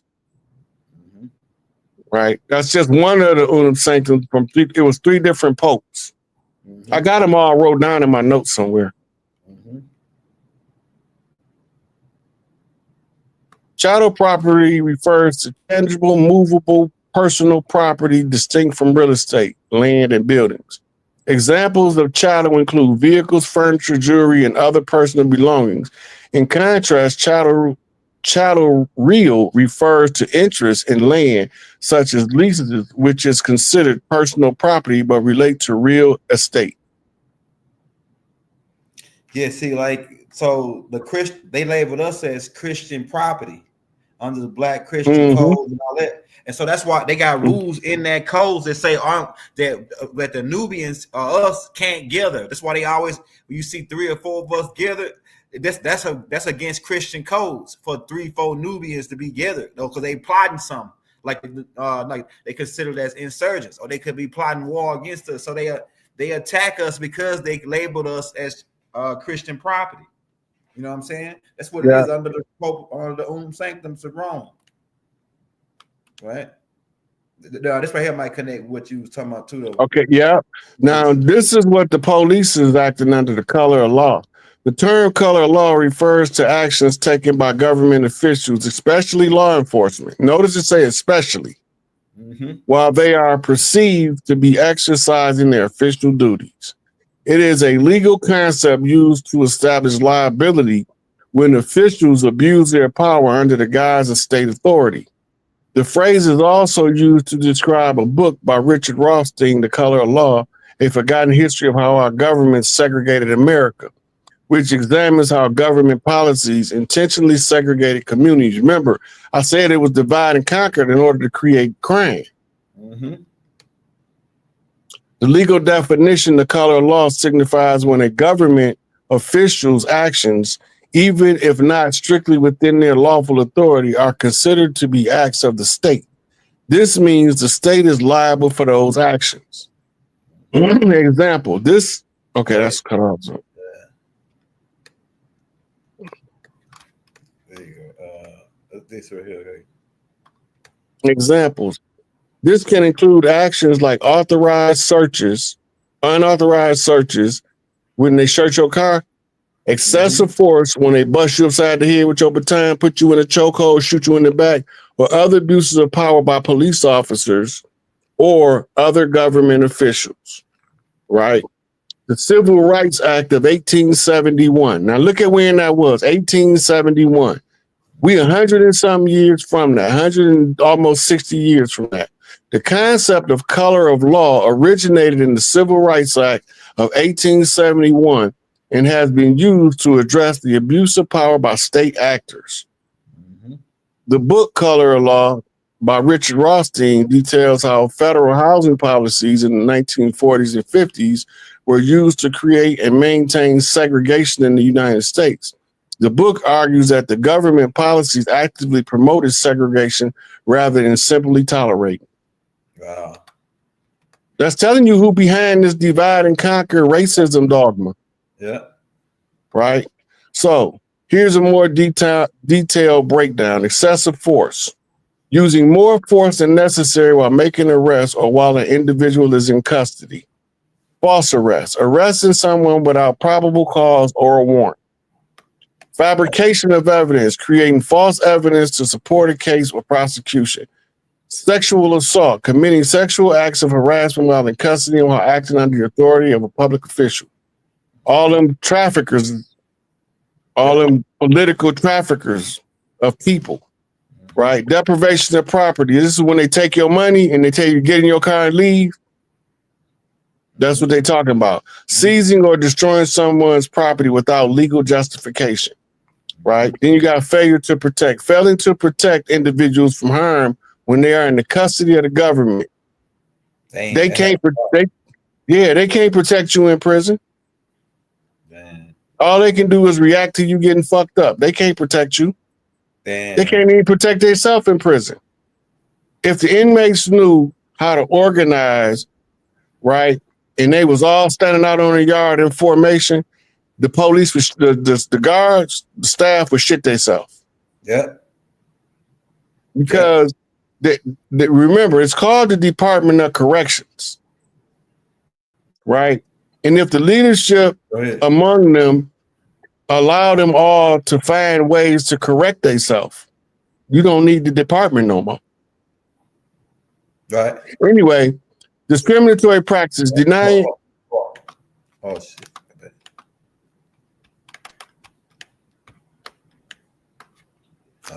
Denying equal access to treatment based on race, religion, or gender. And then failing to intervene, not intervening when another official is violating someone's rights. Almost every police is guilty of that. Right? That's fact. Almost every police is guilty of that. They know that their fellow officer is dead wrong, and they won't even tell him, and they'll let him go about doing whatever the dirt he want to do. Almost all of them, even the so-called good cop, not gonna say nothing when the bad cop fucking somebody up. Right. That's right. Every now and then you get one that know how to stand on his feet. Oh, this right here is like a cover of the Black Christian Codes, the code 1724. Got the Pope sign on it. I think that was the last one. Yeah, that was the last one, man. How long to get back loaded up? Okay, hi. All right. Yeah, Rod. So I got some questions for you now, Rod. And we're gonna take questions from the crowd. Hey, y'all hit that like, hit that subscribe button. Let me see. Can I get us back on that? Stop sharing. Is it froze or something? All right, there you go, right there. Right there, there you go. All right, yeah, Rod. So this is the questions I got for you. So now that we know that the police has been doing a whole bunch of stuff, but half of the people on the police force, they don't know. And so if you're trying to, like, you can't school them on side of the road. So what's the best way to combat this force without having to get into an altercation on side of the road, trying to run all of this information down to the police? You know what I'm saying? The side of the road is not the place to deal with that, because you can come up missing and your family will never know what happened to you. Yeah. Right. And then just because you right, you can end up like Rise of the Moors. They was right. They had a right to go. They had a right to bear arms. They got a right to go to do tactical training because we got a right to form a well-trained militia. It's in the Constitution. Right? But because they not sanctioned by the colonizers, then they assumed to be acting in the illegal capacity, and they still locked up. Terrorists. They terrorists if you ain't assigned. They put that terrorist jack, because they can't even tell you the true definition of a terrorist. Right. They haven't came up with a definition yet. That's right. Right? The since the dictionary definition is not the definition they use it. All they saying is they didn't just change the word from nigga to terrorist. That's it. And how do I know that? Because the first person they charged with being a terrorist is Chief Malik Angel Bay, Jeff Ford out of Chicago. And that man was already locked up. And then they took their basic conversations and manipulated, talking about they was talking in code. Right? And same thing they did when they killed that four-corner hustler prince on the west side. The police killed him and left him in the car, stinking in the trunk. Right? But we don't like to talk about that because we consider the gang members as criminals because the government told us they was criminals because they refused to do treaties and business with the corporations. That don't make you a criminal. That make you autonomous. The ability to take care of your own and your own needs. And that's illegal in America. Every time we do it, they blow us up. Somebody get Ramona Africa on the phone if you think I'm lying. She'll tell you the story. All they was doing was living off the land in their own little old community to themselves. That people didn't even know they was there till they got bombed, but the government did. People just thought they was regular people. They just, lived in their communal building and they just stayed to themselves. But then the government felt like because they was growing their own fruits and vegetables in the backyard or whatever kind of gardening program they had, and they was living off the land and they wasn't going to the grocery store, that labeled them criminals to the government. Black Wall Street, Tulsa, Oklahoma. What made them criminals? Right? The government didn't want to see them autonomous. Remember, can you pull up Google? I want you to pull the cover of this book up called Confessions of an Economic Hitman. That's what I'm gonna do. I'm gonna send it to myself because if I try to do it right now, it might cut my screen off. Just pull up. Just send the book cover to yourself because I want them to get this book. Because if you understand what he's telling you in this book, you understand why every time we start being self-sufficient, they destroy us, they bomb us, they burn us, they flood us, all that. See that, that's some to drink. The book, Rod? Confessions of an Economic Hitman. It's also a movie, so the movie might come up for those who can't read or don't like reading. The movie that's made on it, but the movie is more theatrical than the book. The book is more informational. I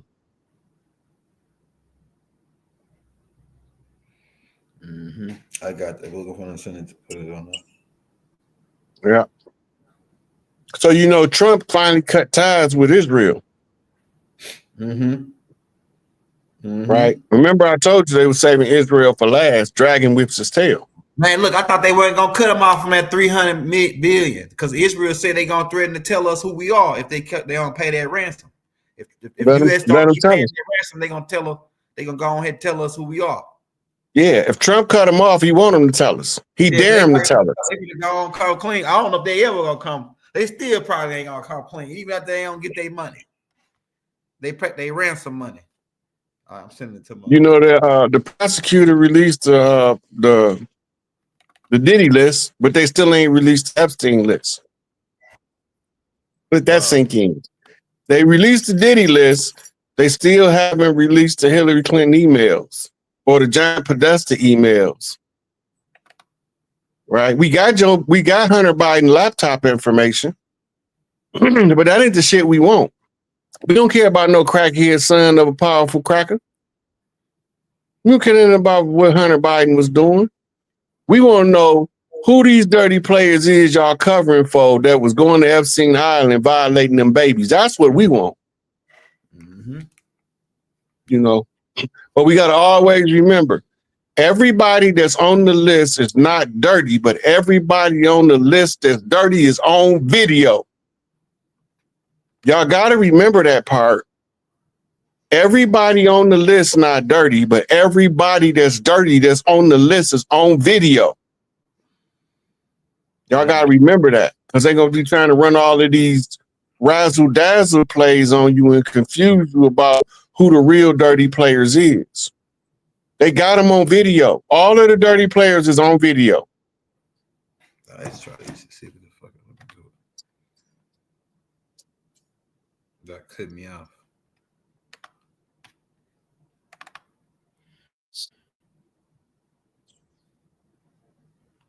So the whole time, the police just shooting brothers in the back, and they in fear. They program to every time you see a black guy and he's got some kind of gun or something, kill him. You know, I saw them. It was a white dude that had a knife, and they got called to the scene, and he started rushing at the police with the knife. And they tackle him to the ground and got the knife. Huh? They do that to some brothers, and they do that to some crackers. And some crackers, they murder their ass too. Damn. We don't watch the shooting of the cracker, because that can't reinforce our position as victims. Right? But I'm gonna send you this live I did, Elder, to put up later, where I went over why the police can get away with killing us. Mm-hmm. Okay, I'm getting it right now. The video. The book. It's flying to it right now.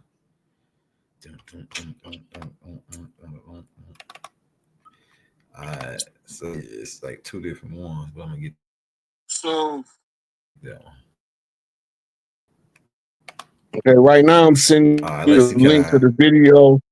Can you put this link that I just sent you in the description to this video? Because this is a revisit to a video I did back in, I think, like 2019. Going live here at 154. Yeah, this one was done on August 31st, 2019. Right. So if you could put that in the description so they could see, because I went over a lot of stuff, because I got a brother that was I used as the reference because he had the paperwork. He was a certified paralegal. So when he was going over the stuff, and then I was explaining what he was talking about.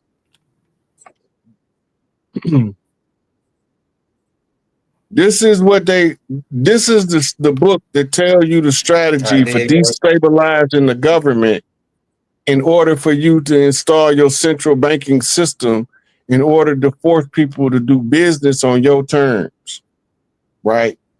This is also a movie for the ones who are not readers. It's also a movie about it, but the book is better.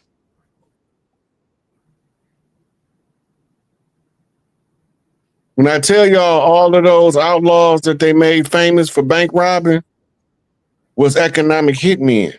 When you read the book and look back at history and look at the conditions of the day, you can only come to one conclusion. They had to be economic hitmen, right? Because the only thing that was being shut down was our banks. Mm-hmm. And the response to our banks being shut down was the greenback. The first American currency was called the greenback.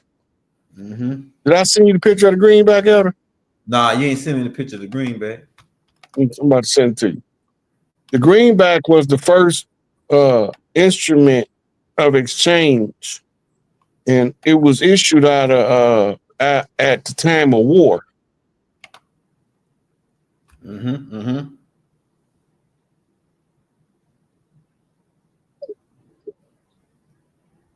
You should have it now. All right, let me send it to myself.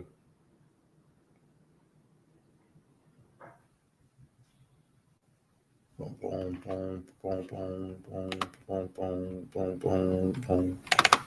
Man, it's a real bad storm outside right now. Just hoping the lights don't flicker. Cut my damn internet. Crooked man walking, baby. Crooked man walking. We walking on the edge. At Big Mama's house, pull up in the back, cut the music down, got the bass in the lat. I'm at your door and all that. 3 knocks, and I'm rocking a small hat. With Skype 8, man, we taking the ball back. They say we hogging the game. We got all the tall cats. Hit them with the circle and the square. I'm trying to find it, man. Just turn it. Okay, no, okay, it'll be in messages. Hold up, my bad. That's where is it? It's in message pictures. Hit them with the circle and the square. You better not sit up in Big Mama's chair. I got more music coming out too. I'm working on my new album right now, man. Okay, where we at? Damn, there's so many pictures up in here. He just sent it to me. Okay. Damn, man. Just something more. Okay. Where is it at?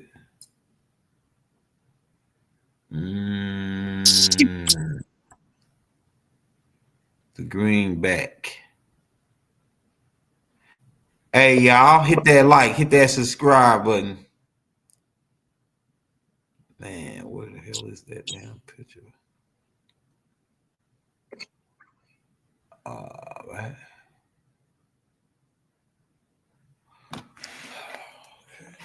Okay.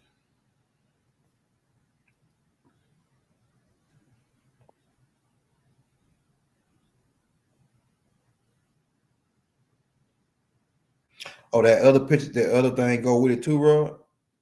That the snap with the words on it. Yeah, that was telling us about the greenback. Okay, all right. Let me get it real quick.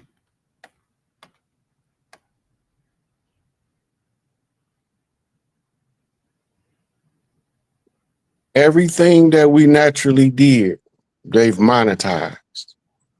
Anything that they couldn't monetize, they criminalized it to monetize it because all crime is commercial.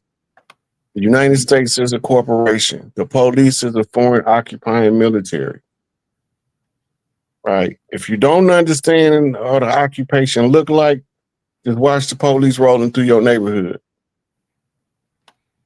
Mm-hmm. This a bitch, crooked cops got this game all twisted. Fucking with me, you gonna end up missing when you kindle the wrath of an insane nigga with a hole in my soul, platinum back gorilla. I don't give a fuck about a badge and a gun. They hit your ass with heat, bitch, that's hotter than the sun. For one, you motherfuckers think you can't be touched. That academy shit, don't get your life speed up to a dark ass place. No fucking screams is heard, guaranteed. Like I breathe that your ass gets served. If all that's left is one breath in my corpse, I'm gonna snatch your essence, bitch, and end your thoughts. Then wait for you at the fucking gates of hell to crucify your ass, leave your soul impaled. A signpost for Satan to know I ride. General motherfucker, and hell is man. Fuck the police. Fuck the police. FTP. FTP. That's that NWA. That was a song I had wrote. The hook was a sample from Eazy-E saying fuck the police and Brother J saying FTP, FTP. Mm-hmm. From the X Clan, fuck the police. Yeah. That's funny. Guess you already know niggas crazy and sick, screaming fuck the police while I'm clutching my clip. Bitches rolling through our neighborhood, giving this grief. I guess it's time these motherfuckers learn the meaning of beef. About 1,000 John Muhammad's posted block to block. These crooked ass cops get popped and dropped. When a general take over, I'ma get that order. Heat this bitch up, nigga, border to border. And like them old Panthers did, we need a police rolling on our enemies and unleash the beast. Give them the same hell niggas been getting for years. An army of gorillas is the sum of my fears. Drown them in blood up to the Porsche's bridle and the apocalyptic fuck the police recital. Fuck the police.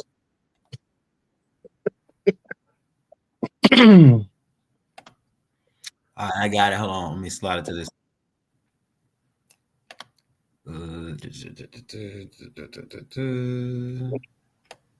Yeah, so during the beginning of the country, they needed a way to finance the war effort. So they were selling the greenbacks as like government bonds. And you was using the greenbacks for barter and trade on the land among colonizers. Mm-hmm. No. So they had to come up with a means of currency. I'm pulling it up right now. While they was being they was at conflict on the high seas. The Civil War was really a war between ships on the sea that, if you read the history, the backdrop to the Treaty of Peace and Friendship, the ceasefire agreement, it had nothing to do with us. It's called the Paris Accord because it was signed in Paris. It wasn't signed over here. And none else ain't had nothing to do with it. So this is the greenback. This is the original currency that was being circulated, right? And that's not an American eagle. That's the Roman eagle. Let that sink in, right? Did you get the description, Elder? Let's read the description. We'll tell us the history of it. Greenbacks was the first national currency of the United States, issued during the Civil War to finance the Union war effort. Now, remember, in the war, they told us it was the North versus the South, but it was the United States Union versus the Southern Confederation of the Iroquois nations. The names come from the green ink used on the back of the notes. Greenbacks were significant for several reasons. Fiat money, did I say fiat money? Yeah, fiat money. Yeah, fiat money, greenbacks were the first federal paper money not backed by precious metal, but instead by the government's credit. They ain't had no credit because they ain't own shit. The credit was the levy and the liens that was placed on the land. The levy is Levi. Go ahead. And the law is about the law, the levy, and the liens. So anytime that the levies get heavy, they blow them. Go ahead. Hurricane Katrina, right? So when they levy the lien and they blow the levy, that means that they trying to reinstitute the financial institution. Right. You know, everything they doing is a repeat of history. And the only way out of it is to see them repeating it. Right. Yeah. So we got some more questions or whatever you want to do, El. Yeah, we got some more questions. We've been on about 2 hours already, but okay, it's all good though. We did good. We can take about a couple more questions. Hey, I got a question for you, Rod. So, being that the police is going out, and I see that now down here where we at, the police it ain't no more police. It's only sheriffs. And so the counties and the parishes. And I noticed that down the county and parishes is named after Native American tribes. You got, it's all Native American tribes, like the counties and the parishes. So that tells you they already know what land is what. You know what I'm saying? It ain't no state lines and all this that they's talking about. The state, like the state of Louisiana. Go ahead. Yeah, we didn't have state lines. We had land markers as because we did everything according to the layout of nature. Yeah. And we tried to follow the pattern that nature created for us to follow. They came with this mentality of conquest and militarization of everything. Mm-hmm. Mm-hmm. Because they had to break it up into smaller bites to control the whole land. Right? So they don't belong here, but there's not enough of us aware yet. So do it there's enough. Go ahead. I was going to say, so we noticed that the Federal Reserve is broke down to 12 jurisdictions. Now, say like we've been in, I guess Louisiana been in Dallas. So do that mean that Federal Reserve control all the police within that jurisdiction comes under that Federal Reserve branch, or just the whole Federal Reserve period? Okay, so the Federal Reserve job is to manage money. That's it. Go ahead. Right. The districts was if the bankers would have took over. Mhm. The bankers was part of what they call the oligarchy, which was ran by corporations. Mhm. If the corporations would have won over the tribes and they was going to turn the country into 13 districts. Mhm. The 13 districts represent each of the 13 Federal Reserve banks. Mhm. The one that doesn't have a number was the one in DC. Right. Mhm. That's the headquarters, Mhm. right? Then all of the satellites, and the model came from the 12 daughters and the Great Mother. Mhm. Well, we call them the 12 daughters of Isis, Mhm. right? Because Isis sits on the 13th seat. Mhm. That's why it was called the District of Columbia, because they was telling us Columbia or Columbiana is the matriarch of the land usurped. Mhm. Remember, the Pope sit under her seat. He can't sit on her seat. Right. Now, you look at the map, DC is under Philadelphia because the capital couldn't be above Philadelphia. We talking longitude, latitude lines now. Mhm. It had to be on a lower parallel than Philadelphia. Mm. Alchemy. Right. Right. Because it has to represent what the Pope is doing sitting under that big ass seat we went over before. Go ahead, Big Mama's chair. Yeah. They call It's it Pope. it's the same symbolism. The problem that they got now is Big Mama that sat in her seat. You motherfuckers cook. They put them on. They put on Times Square though, so you know they ain't. Look, it wasn't just Times Square. Apparently, I got a message. Somebody had sent me pictures. It was like 6 of them around the world in major cities. Yep. Yeah, you had did a tape like about 3 years ago on my channel. It was called the Return of the Matriarch. So we talked about all the different ones that was gonna be returning. Even in China got their own matriarchs. Like every country it's like different women, big mamas on the land for different races, for all the different clans. You know what I'm saying? Mm-hmm. Yeah, like most of us, we got to remember the tribal structure. Yeah.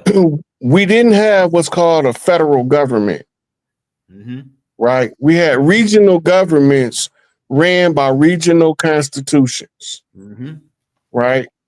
And the Iroquois Constitution governed the nations under the Iroquois Confederacy.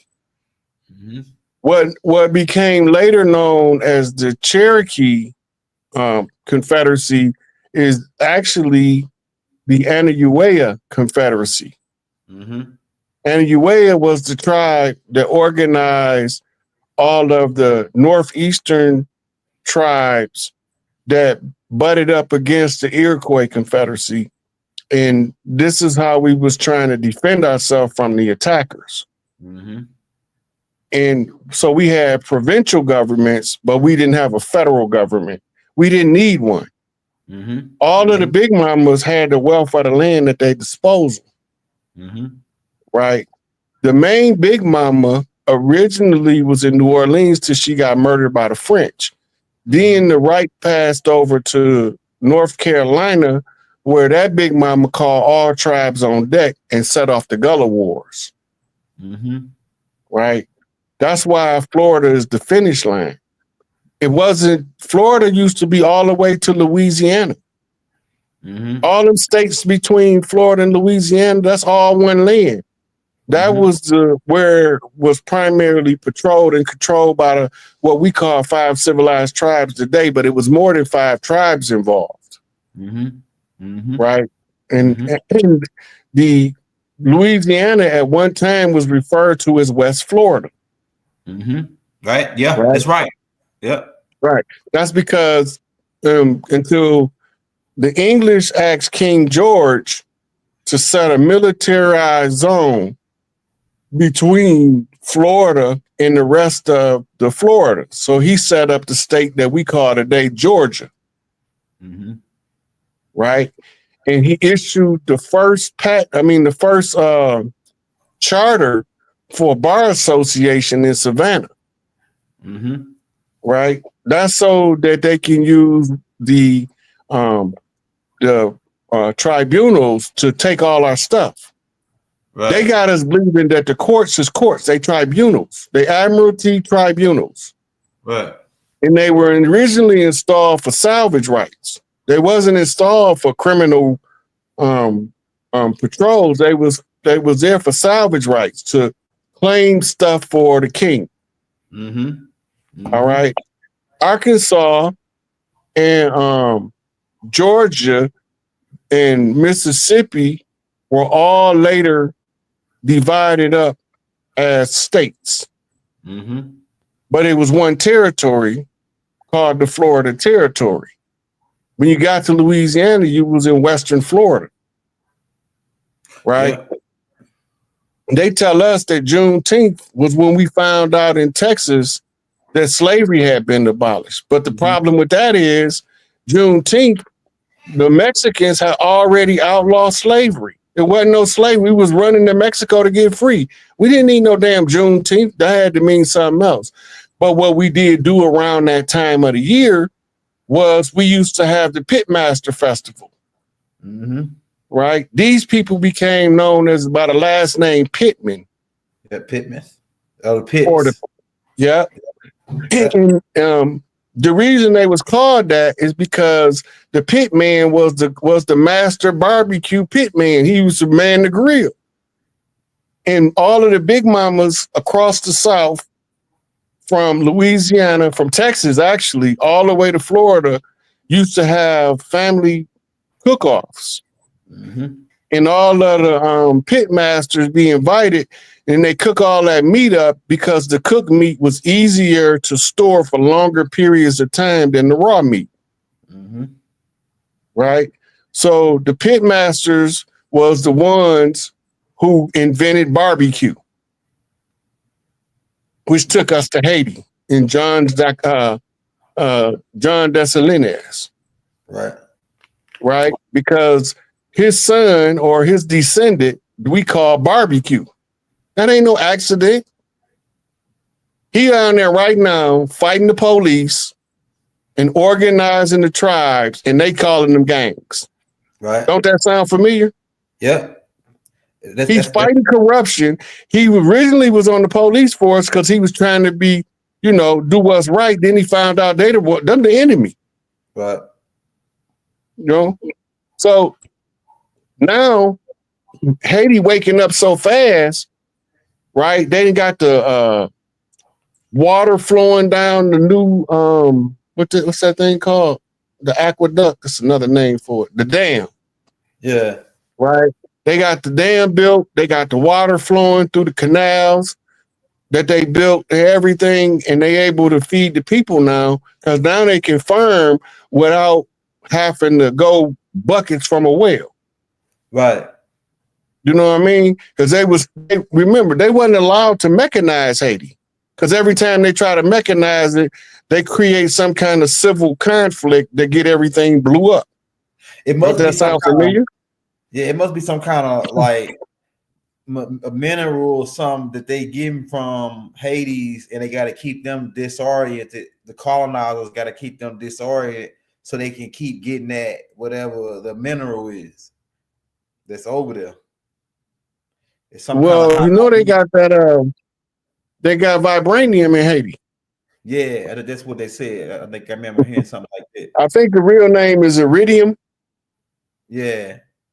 See, it's the same storyline that play out. They show us what they did, right? In the movie Avatar. No, Avatar.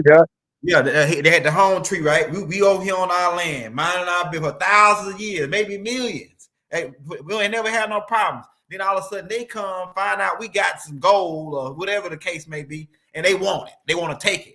And if we don't want to move, they'll blow us up and kill us and wipe and genocide us off our land.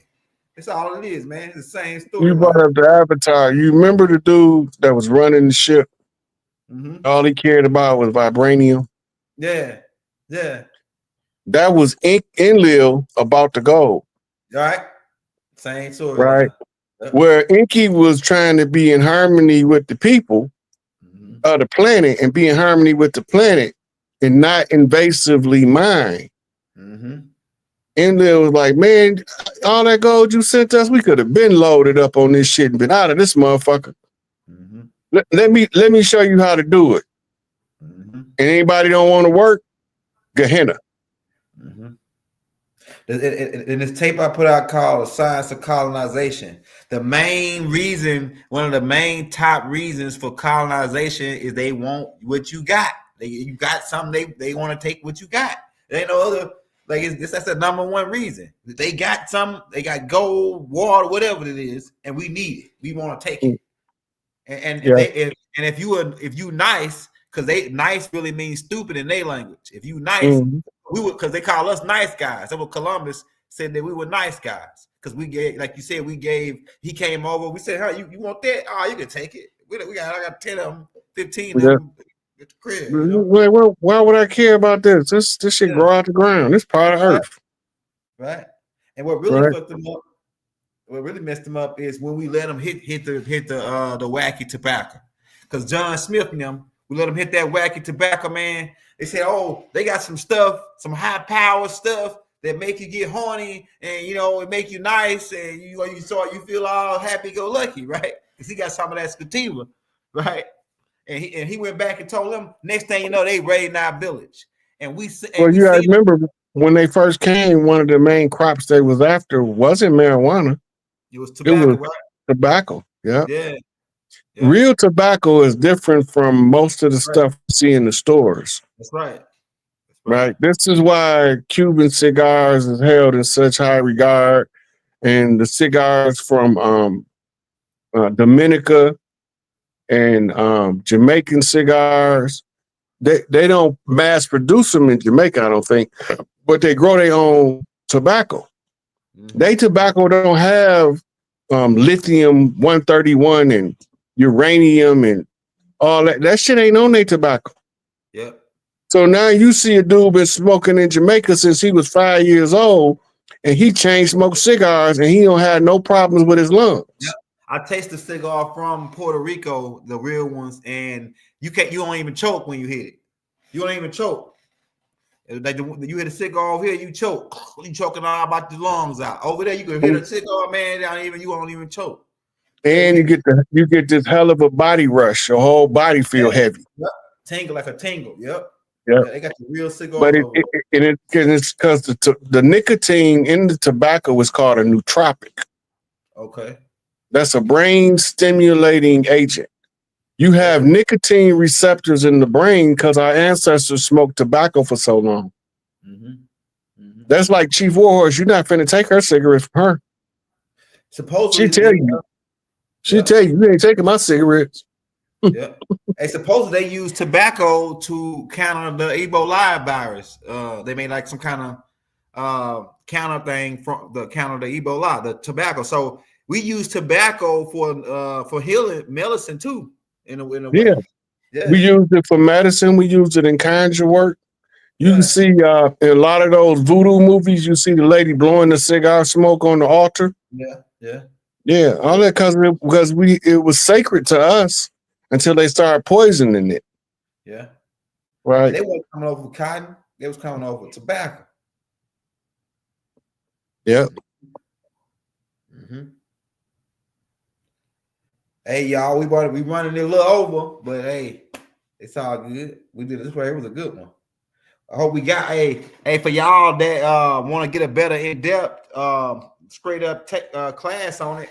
Right after this class, go out and rolls into the class, the AI that I put out today before this tape was from the notes that Rod gave me. I took the notes that he had gave me and I let AI make a tape from it, and AI did the American police if they're on, or they occupying army, are they protectors, right? So what's your answer to that, Rod? Are the American police, are they a foreign occupying military, or are they here to protect us? They're foreign occupying forces. They're the same as when they send the UN peacekeeping forces to Bosnia and Sarajevo. The same as when they sent the UN peacekeeping forces in Somalia after the Black Hawk Down incident, the same way that they sent them into the Middle East and Iraq and Afghanistan as a peacekeeping. They all got guns though. But now the police in London don't carry guns.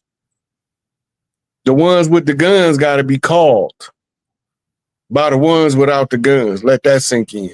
Man. See, they don't have a right to bear arms over there.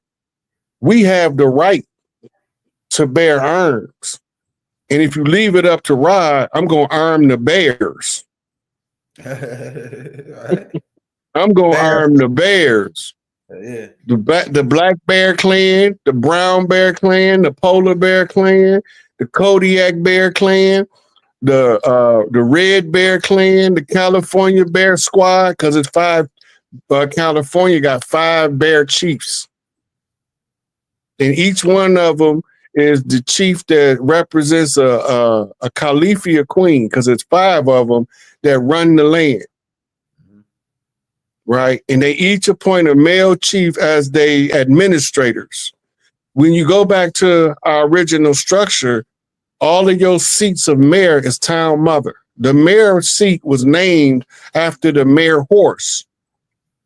When we start reclaiming the land, it's called the March of the Mayors.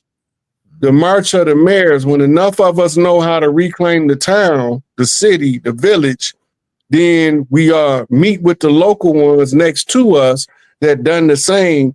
And then before you know it, all across the land, we back in charge. But right now, we not ready. Because everybody keep asking the same question. When we gonna get the land back? We don't own the land own us. Yeah, we ain't never. That's what I heard. It said you can't buy sovereignty. Sovereignty, you can't sell it or it can't be bought. It's a right. It's a birthright. Yep. Yeah. And the caretakers of the land got first jurisdictional supremacy over the land. And jurisdictional supremacy of the land give us right to remove rogue governments that's occupiers. But we have to be wise enough to know that they not playing by the rules, because they will break the rules. So we got to follow our tribal rules, which go all on the outside of what they doing. And the oral tradition tells enough members of the tribes to wake up, man. We ready for our birthright, but y'all got to be on the same page.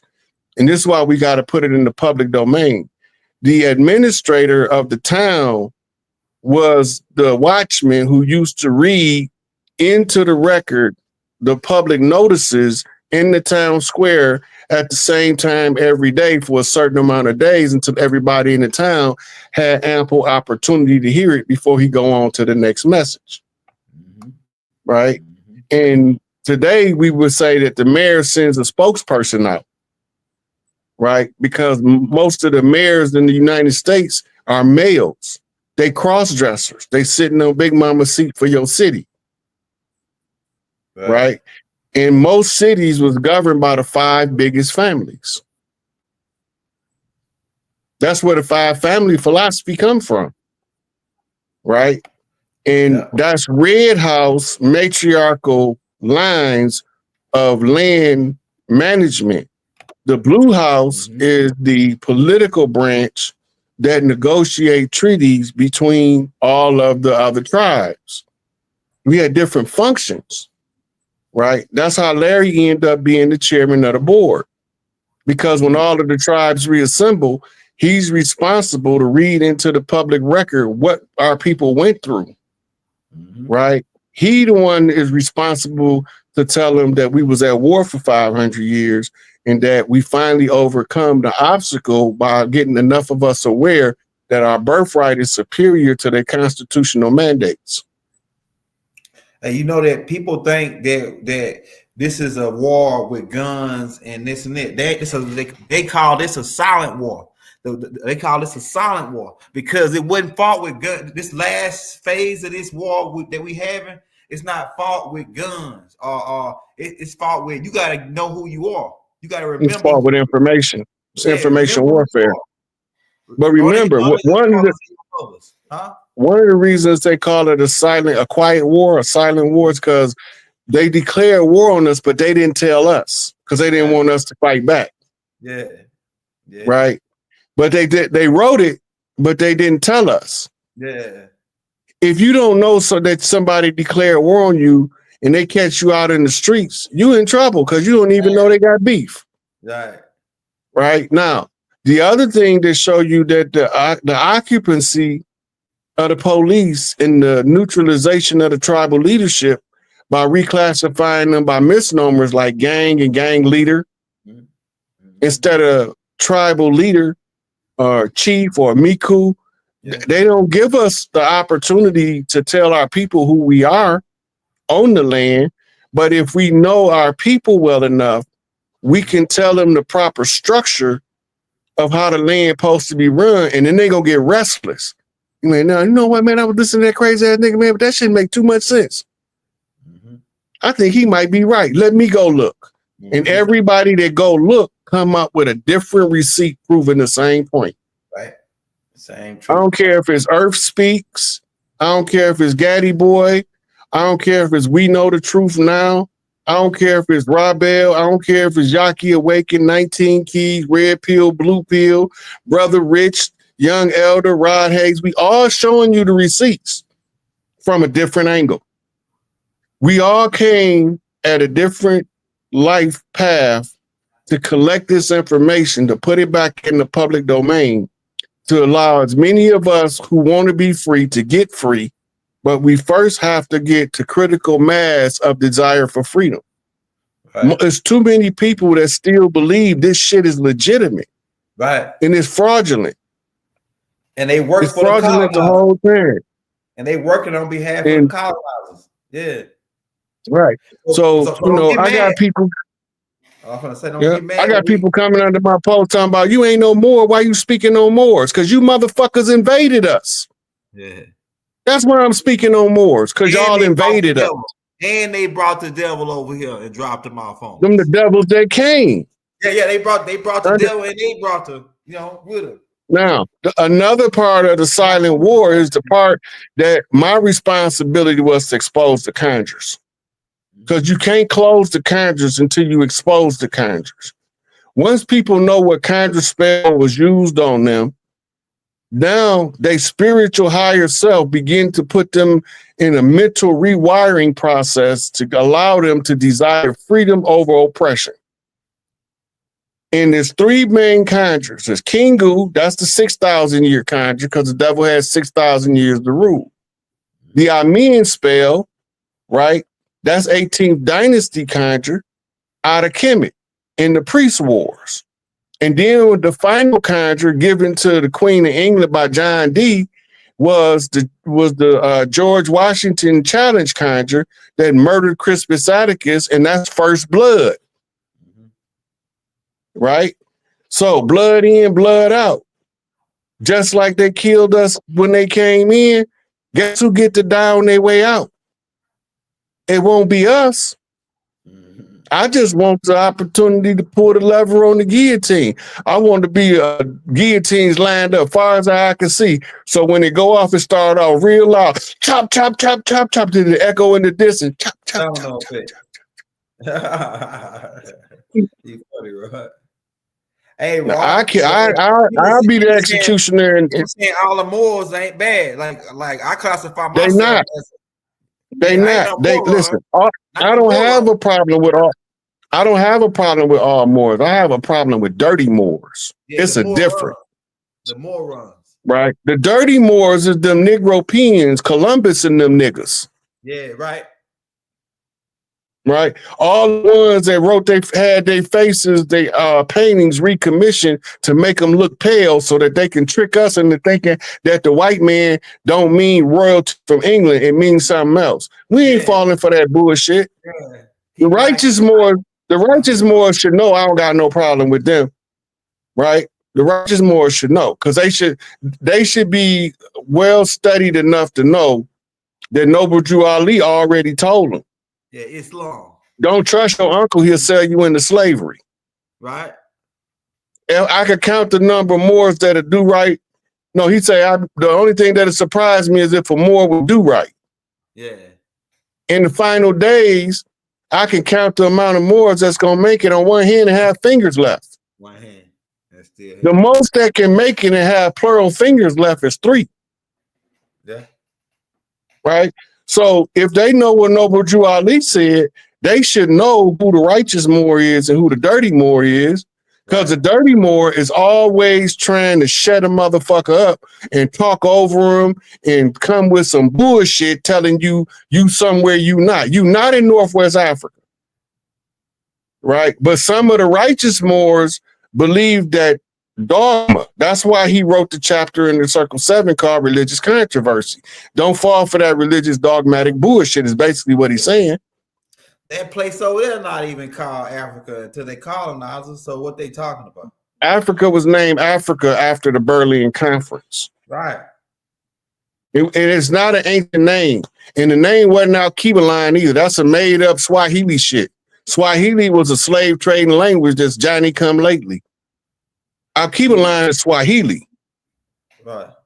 Now, I don't mind calling it Alkebaline. I'd rather call it Alkebaline than Africa, but that's not the original name. Before it was called Africa, all of the maps just called it the Sudan. It was written in the middle of the map. It's across the continent. It just says Sudan. Kush. Before it was Sudan, no, Kush was a specific area on the land. Today we call it Ethiopia and Somalia. Right? The only thing that what the whole continent was called before it was called Sudan, there are ancient maps older than that says Ethiopia. And also India was called Ethiopia. And also it was one land. Ethiopia. Yep. It was one land from Egypt, the Middle East, when you're reading about it in the Bible, when it's a term called Goshen, Goshen. It means extreme provinces of Egypt. Mm-hmm. That was your Middle East. Mm-hmm. And that was your Northwest Africa. Those were the extreme provinces of the rule of Kemet, Egypt. The Kemetic people, the original Egyptians, they didn't go beyond the Sahara Desert. They left that to the Abzu to be governed from the south of Africa by the Zulu, who was the protectorate of the San and of the Pygmy. Right? So when we're looking at all this stuff in modern times, we got to take off the modern glasses and look at it from an older time period, and then you're going to get more of the truth. Mm-hmm. Right? And right now, Timbuktu is the oldest continuous university on the planet. Mm-hmm. Right? They got books in Timbuktu that's older than Rome. And you know who set that up? The Moors. No, Moors. That's some Johnny come lately shit. No, it ain't. No, it ain't, Rod. No, it ain't. Mansa Musa was a Moor. Mansa Musa was from a Melodian Moor. I can prove it. Okay, what make you call him a Moor? Because the term Moor, wasn't. Listen, the term Moor. We didn't went over this, Elder. The term Moor wasn't the term. I don't care what you say, Rod. The term Moor means one of Aura Chaldea. Anybody that come descend from Chaldea, Abraham. Even if you say Abraham didn't exist, the people who descend from Aura become Moors. Mu means one of. Aura is the city Aura. It can be spelled O-R or U-R. So anybody that Abraham, Lot, anybody who want to deal with biblical that's not the origin of the word Moor, Elder. Man, whatever you can, hey Rod, you can believe what you want. You can say what you want, but I just told you what the origin is. Anybody that comes telling you anything else is full of crap. The etymology of the word Moor is only about 300 and some years old. The etymology of the word Moor. You putting together two ancient language words as if it's one word. That's more science. That's the dogma. Rod. They take the word for ship, M-I-R, and tell you that mean more too. Rod, what I'm telling you is the truth. You don't gotta believe me. I ain't gonna argue with nobody no more about what the origin of If you believe what you believe, the Afar people, because you can say African, it can tie in with the Afar or the Akan people, right? And those Afar people are mixed with people from Ora Chaldea, so that makes them Moors. That means Imhotep, all of them were Moors, right? And then Mansa Musa descend from the Afar people. The Afar people are Moors, so that makes Mansa Musa a Moor. Okay, so the Moors set up Timbuktu's college because Melodian Moors, Mansa Musa was a Melodian Moor, descending from the Afar people who were Moors. And that's why they don't got the nappy hair. The Moors had straight hair. So, the Asiatic black man who mixed in with them nappy head niggas got nappy hair. Yeah, some of them got an 8 ether. Some of them had 8 ether, like Hala and them had 8 ether because they was mixed. All you got to do is look at tip of tib hair. Tip or tier, I gotta look them up again, but I think I know you're talking about to do their own slaves. But I'm telling you, Mansa Musa was a Melodian Moor, and the Moors built the 10th school of Timbuktu. And but the thing is, he came over here and got the gold from over to America. So, and those same people, listen at me, Rod. Mansa Musa and Abu Bakr, who were Moors, came over to America and mixed in with us over here. So that makes some of you over here Moors, just based off of that. And I can keep going. Listen. I understand what you're saying, Elder. And let me tell you this. There was no people that referred to themselves as Moor in ancient times. Timbuktu is probably about 4,000 years old. There's material. Go ahead. There's material in the library of Timbuktu and in the Vatican archives that have the ancient history of all this shit. It's gonna come out. It's just a matter of time because we in the age of knowing now. We ain't got to speculate, guess, no more. We can call whoever we want that got brown skin and woolly hair Moor. I don't got no problem with that. I just want to know if they're righteous Moor or dirty Moor.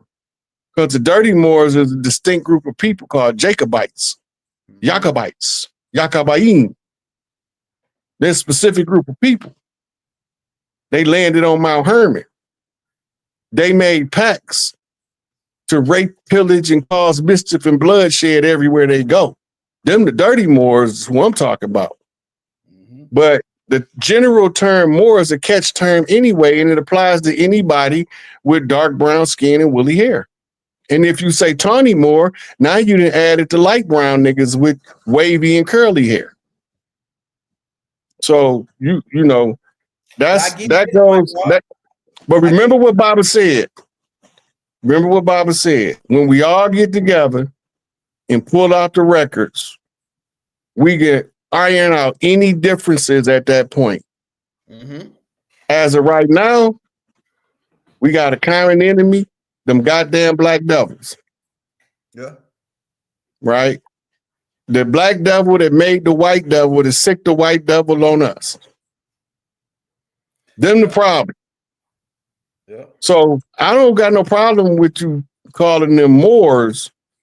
Just know that people didn't refer to themselves. There's no writings from back then where somebody say from 1300, 1200, where somebody say I'm a Moor and I'm comely in black. That don't exist. It ain't mean black or none of that. That ain't mean none of that. It just mean he was from Chaldea. Look, so what happens is Chaldean. Now remember, when you translate the word Chaldean, do you know what it means? It means people of the flame. Yeah, so it means city of light, right? All right, so these were the people. They were. It means people of the flame, people of the fire. Light, fire. Come on, Roy. You know well, the reason why it matters is because they was referred to, called them the people of the flame, because in the city of was a burning trash dump called Gehenna, where they get their hell concept from. Mm-hmm. And that was the threat to keep the captives in line, because if they didn't follow the protocol, they was throwing their ass over in there for execution. Mm-hmm.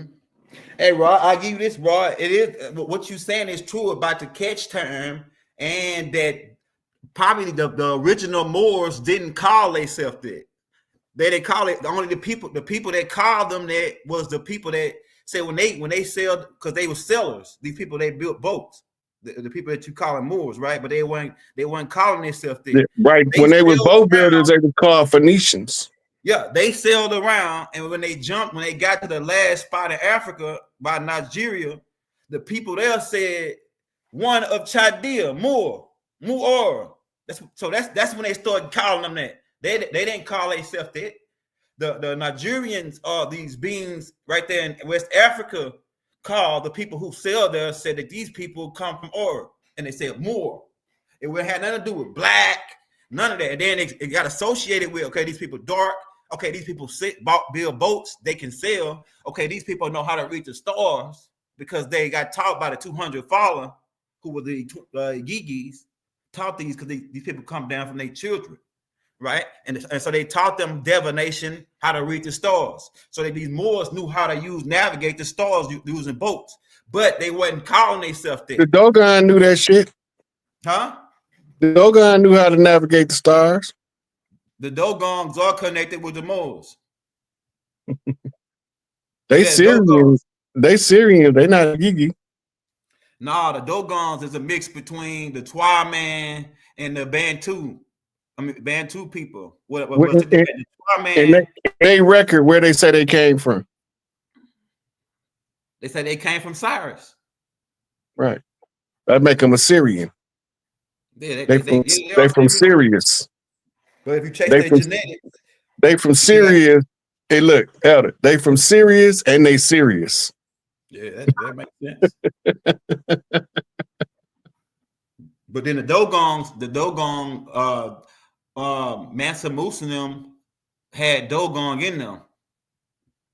And that's really what their roots was about. So they made that movie Roots, and they talk about the Kente people. The Kente people is Mansa Musa and them. Mansa Musa and them were princes and royalty over there in Southwest Africa. And they were the Kente tribe or the Kente people. And they gonna steal that and then turn it into Roots and then tell you they kidnapped some dude named Kente and brought him over here as a slave. When Mansa Musa came over here way before Christopher Columbus was even born. Yeah.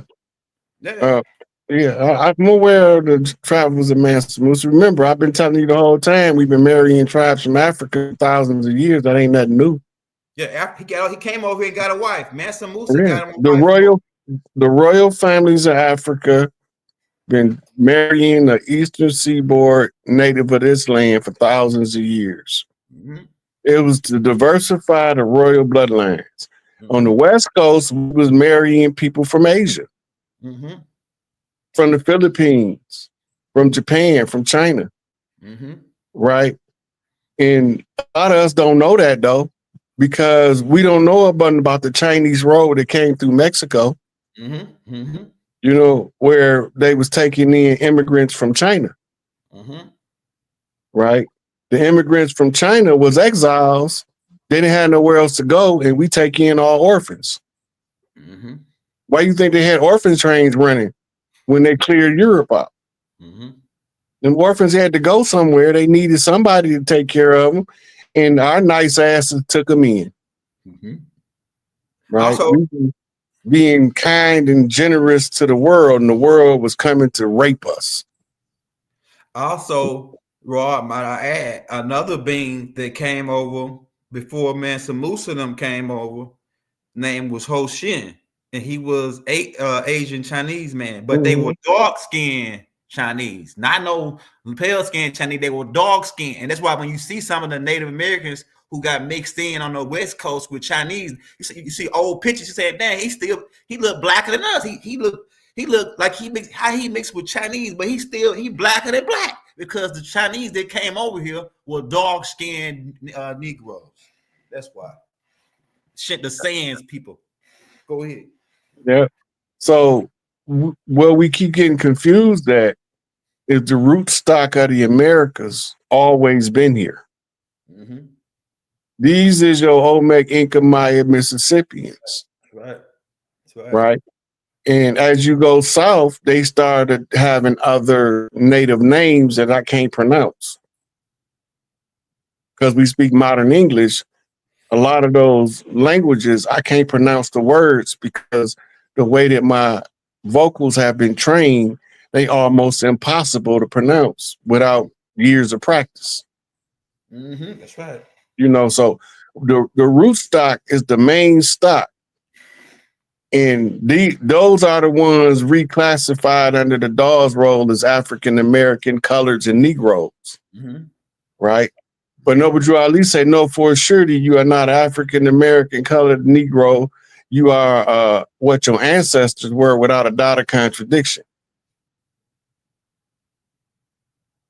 So the Mississippian culture, when they say we don't got no culture, if we take back what we contributed culturally, wouldn't be no music, wouldn't be no dancing, no new dance crazes wouldn't pop up. You won't have no Soldier Boy up in it. Whoa, you won't have none of that. That's all Mississippian culture. Right. You know, the break beat, all that stuff come from the blues. Rock and roll, jazz, soul, R&B, all that come from the blues. Country, bluegrass, that was all the blues. Right. It just was adapted to the times based on the fancy of the artist that was performing. Right? So they change up the music every so often because it's a cultural influence and a cultural phenomenon. Right. Yeah, man. So it's like this, man. And another thing, Rod, before we get out of here, because I feel like they switched us around on the maps. I feel like a lot of those landmarks they telling us that's over there was originally over here, and they told us we're from Africa, and then they took Ethiopia and put it over there, or they took land masses like we know for a show we found out they found King Tut's tomb in Kentucky. We found out they found what's his name? Alexander the Great, found him in Illinois, his tomb. And the Masons be keeping all it, and Smithsonian Institute been covering all this stuff up. Like, yeah, that's what they was created for. The Smithsonian, they classified as a museum because they collect ancient artifacts, but they're not a museum. They are a history-altering agency. Their job is to conceal aspects of our history that would cause us to spontaneously become aware of who we are. Too late for that right? shit. Yeah, because they mess around and put the wrong nigga on the case. They might was unhashed them damn artifacts. Hey, Smithsonian Institute, cough up them damn half of the shit you can't probably get back because you threw it off into that damn ocean. But the shit that you got, they didn't throw it off. Not the good shit. Not the good shit. Listen, most of the stuff they claim they destroyed is they sent it to Rome, Italy. They sent it to Rome, Italy. Okay. Like the corpses of the giants and all that. The catacombs run for miles, man. They gotta put a lot of shit down there. Yeah, I can see that. I heard something about that. I heard they took some of it over there. Some of it under the Vatican. Some of it to Area 51. Some of it to the other shit like some of the shit that was real tight. Some of the high dollar black hand guys that got a whole goddamn Kentucky Derby at his house. He got an order. He got he got some $10 million artifact that was our shit sitting up in his house like some kind of like a vase or something. There wasn't no vase, but I'm saying like it's some kind of artifact that he got. He said, "Oh yeah, this is them when they was kings or whatever, making fun of us." And then you got they just found his brother went for a DNA test. He got the oldest Y chromosome bloodline on the planet, and he from over here. Yeah, I was just watching it like a couple of days ago. I'm gonna do a tape on it. Now, as you did you see the Blue Rain? No, I just watched the first beginning of where they said that this black dude that's from America has got the real genetics, the original strand, like this one, like the first Y chromosome. Yeah, the oldest Y chromosome, right? Now, they also have you seen in the news about the rain being blue? No, I ain't seen that part. So a lot of people don't know what that is. I'm gonna pull something up and put it on the screen. I wish we could see our screen like on that's one feature that what's not need to have. screen you like to add that way, like Zoom, where you can the guests can share their screen. That'd be fire. Now this right here is what color is ozone? Blue. Right. Okay. It's a blue. Right. It's a ozone, which is O3, which is the 3-part oxygen molecule, is a pale blue gas. It's also known to be slightly soluble in water and more soluble in non-polar solvents like carbon tetrachloride. Its concentrated forms, ozone can be dark blue liquid, and as a solid, it is violet black. So remember, they was putting chemtrails to terraform the earth. They putting clean trails up there now. The clean trails is to restore what they was spraying chemtrails for. And if you remember, they was coming down with, it was raining like, would look like rock, like concrete. Right? That was the one chemical agent that was used to get a certain chemical out of the atmosphere. Now, whatever clean trail they spraying is pulling ozone along with whatever it is that they trying to clean up, which I'm believing is some form of gas that they was putting in the air, probably lithium or something. But it was some form of gas, and when you take right, so when the clean trail pulls the gas, ozone is also a gas. So when it comes down in the water, it's going to be pale blue. Right. So we got a whole lot of stuff that's going on. And like the Schumann resonance for the last 2 weeks been off the chain. Yep. The moon got a rainbow around it. I'm telling you. Then the sun, the solar flares and the solar eruptions has been picking up in intensity and been picking up in frequency. It's just a matter of time before we get what's called the Great Solar Flash. And every motherfucking parasite that don't belong here, they mitochondria are going to get shut off by the earth when she answers the solar flare with a Schumann burst. You're going to know they don't belong here because they're going to be complaining about a siren in their head. Because it's going to shut their brain off. But they first have to tell somebody what they're experiencing so we know that the cleanup is underway. It's going to be a spiritual cleanup first. And the ones that's the chaff that don't belong is going to be turned off. But you got dirty people that still belong here. They got to come back in another lifetime. And it's going to be the responsibility of us to put them out their misery in this lifetime. So they can come back when we in the full-blown golden age where they don't have to suffer and they don't have to develop those negative traits for survival. Right? A lot of us not going to pay me no attention what I'm telling them, but some of us will, and they'll know exactly what's happening. And then the other people going to be like, that nigga crazy. I mean, you listen to that crazy nigga? But it's going to happen because it's already recorded that it's supposed to take place.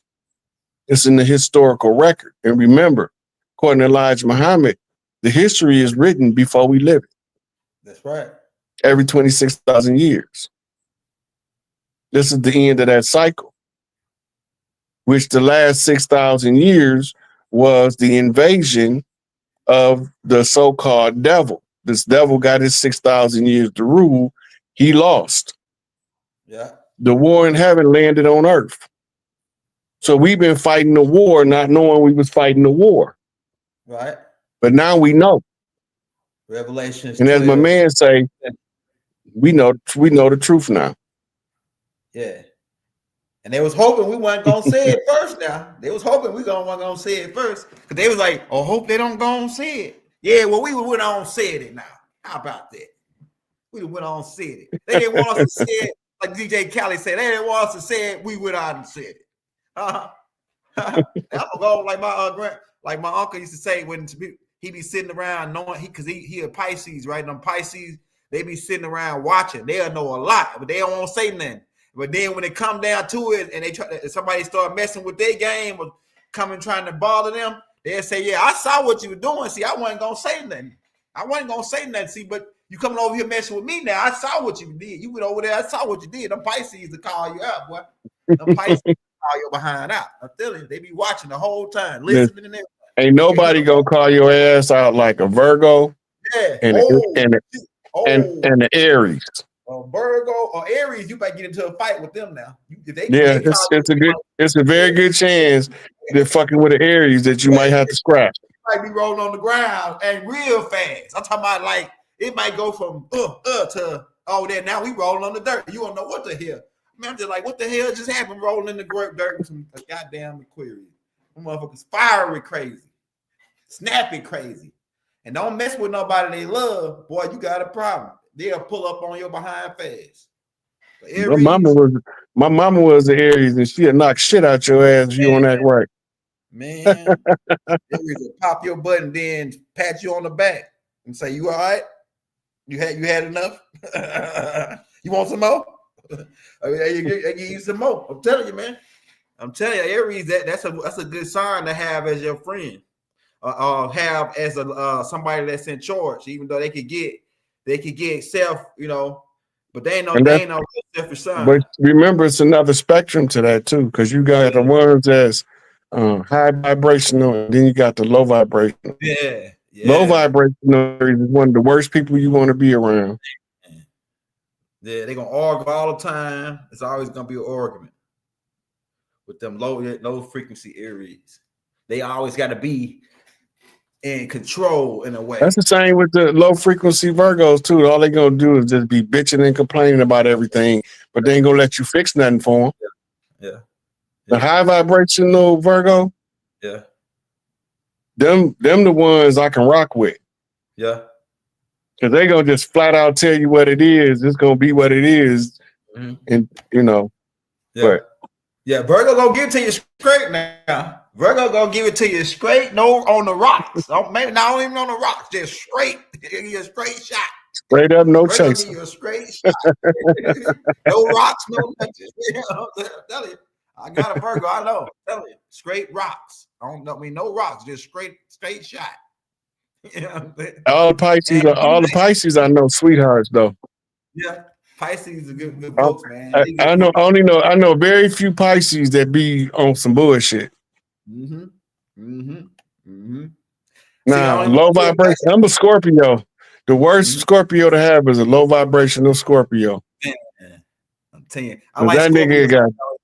The motherfuckers got. Scorpios, the caretakers, man. They always gonna look out for you if they fuck with you. You know what I'm saying? Scorpios, and now you don't want to get them a Scorpio. You don't want to back them in a corner because you might get killed. They don't tell them how they gonna react from you cornering them. You can't do that. You really ain't got a corner them. All you got to do is offend them the right way, and that stinger coming out. Yeah, that's the same. That's almost man. I'm telling you, and it's gonna hurt too. It's gonna be fast. It's gonna be real devil. They're gonna be fast. And you're gonna be like, I thought he was cool. How he gets to go from this to that? Hey, Elder, I got something I wanted to mention to you before I forget while I'm thinking about it. My boy Lazarus from the Messiah Code, man, you gotta check him out. Lazarus. Lazarus Lamel. He won the Malachi boys. But he out cold with them numbers though. Okay. I'm gonna check him out. He out cold with the numbers. I want to link you up with him so he can do some lives with you. Yeah. Give him my number if you give him my stuff. If you already got his information. Yeah, I get in touch with him. I make sure he can get in touch with you. When you want to do it. Yeah, I'm always, I'm nonstop action, man. I know. Busy. I believe in throwing alley-oops. Yeah, we can get busy. I believe in throwing alley-oops. Yeah, especially if you're down with Doc. I believe in throwing alley-oops, but when I first came out back in 2019, 2020, he was the first person that seen me and came do an interview with me. That's fine. That's fine. The first person, look, the first person that gave me an open platform was Crumb.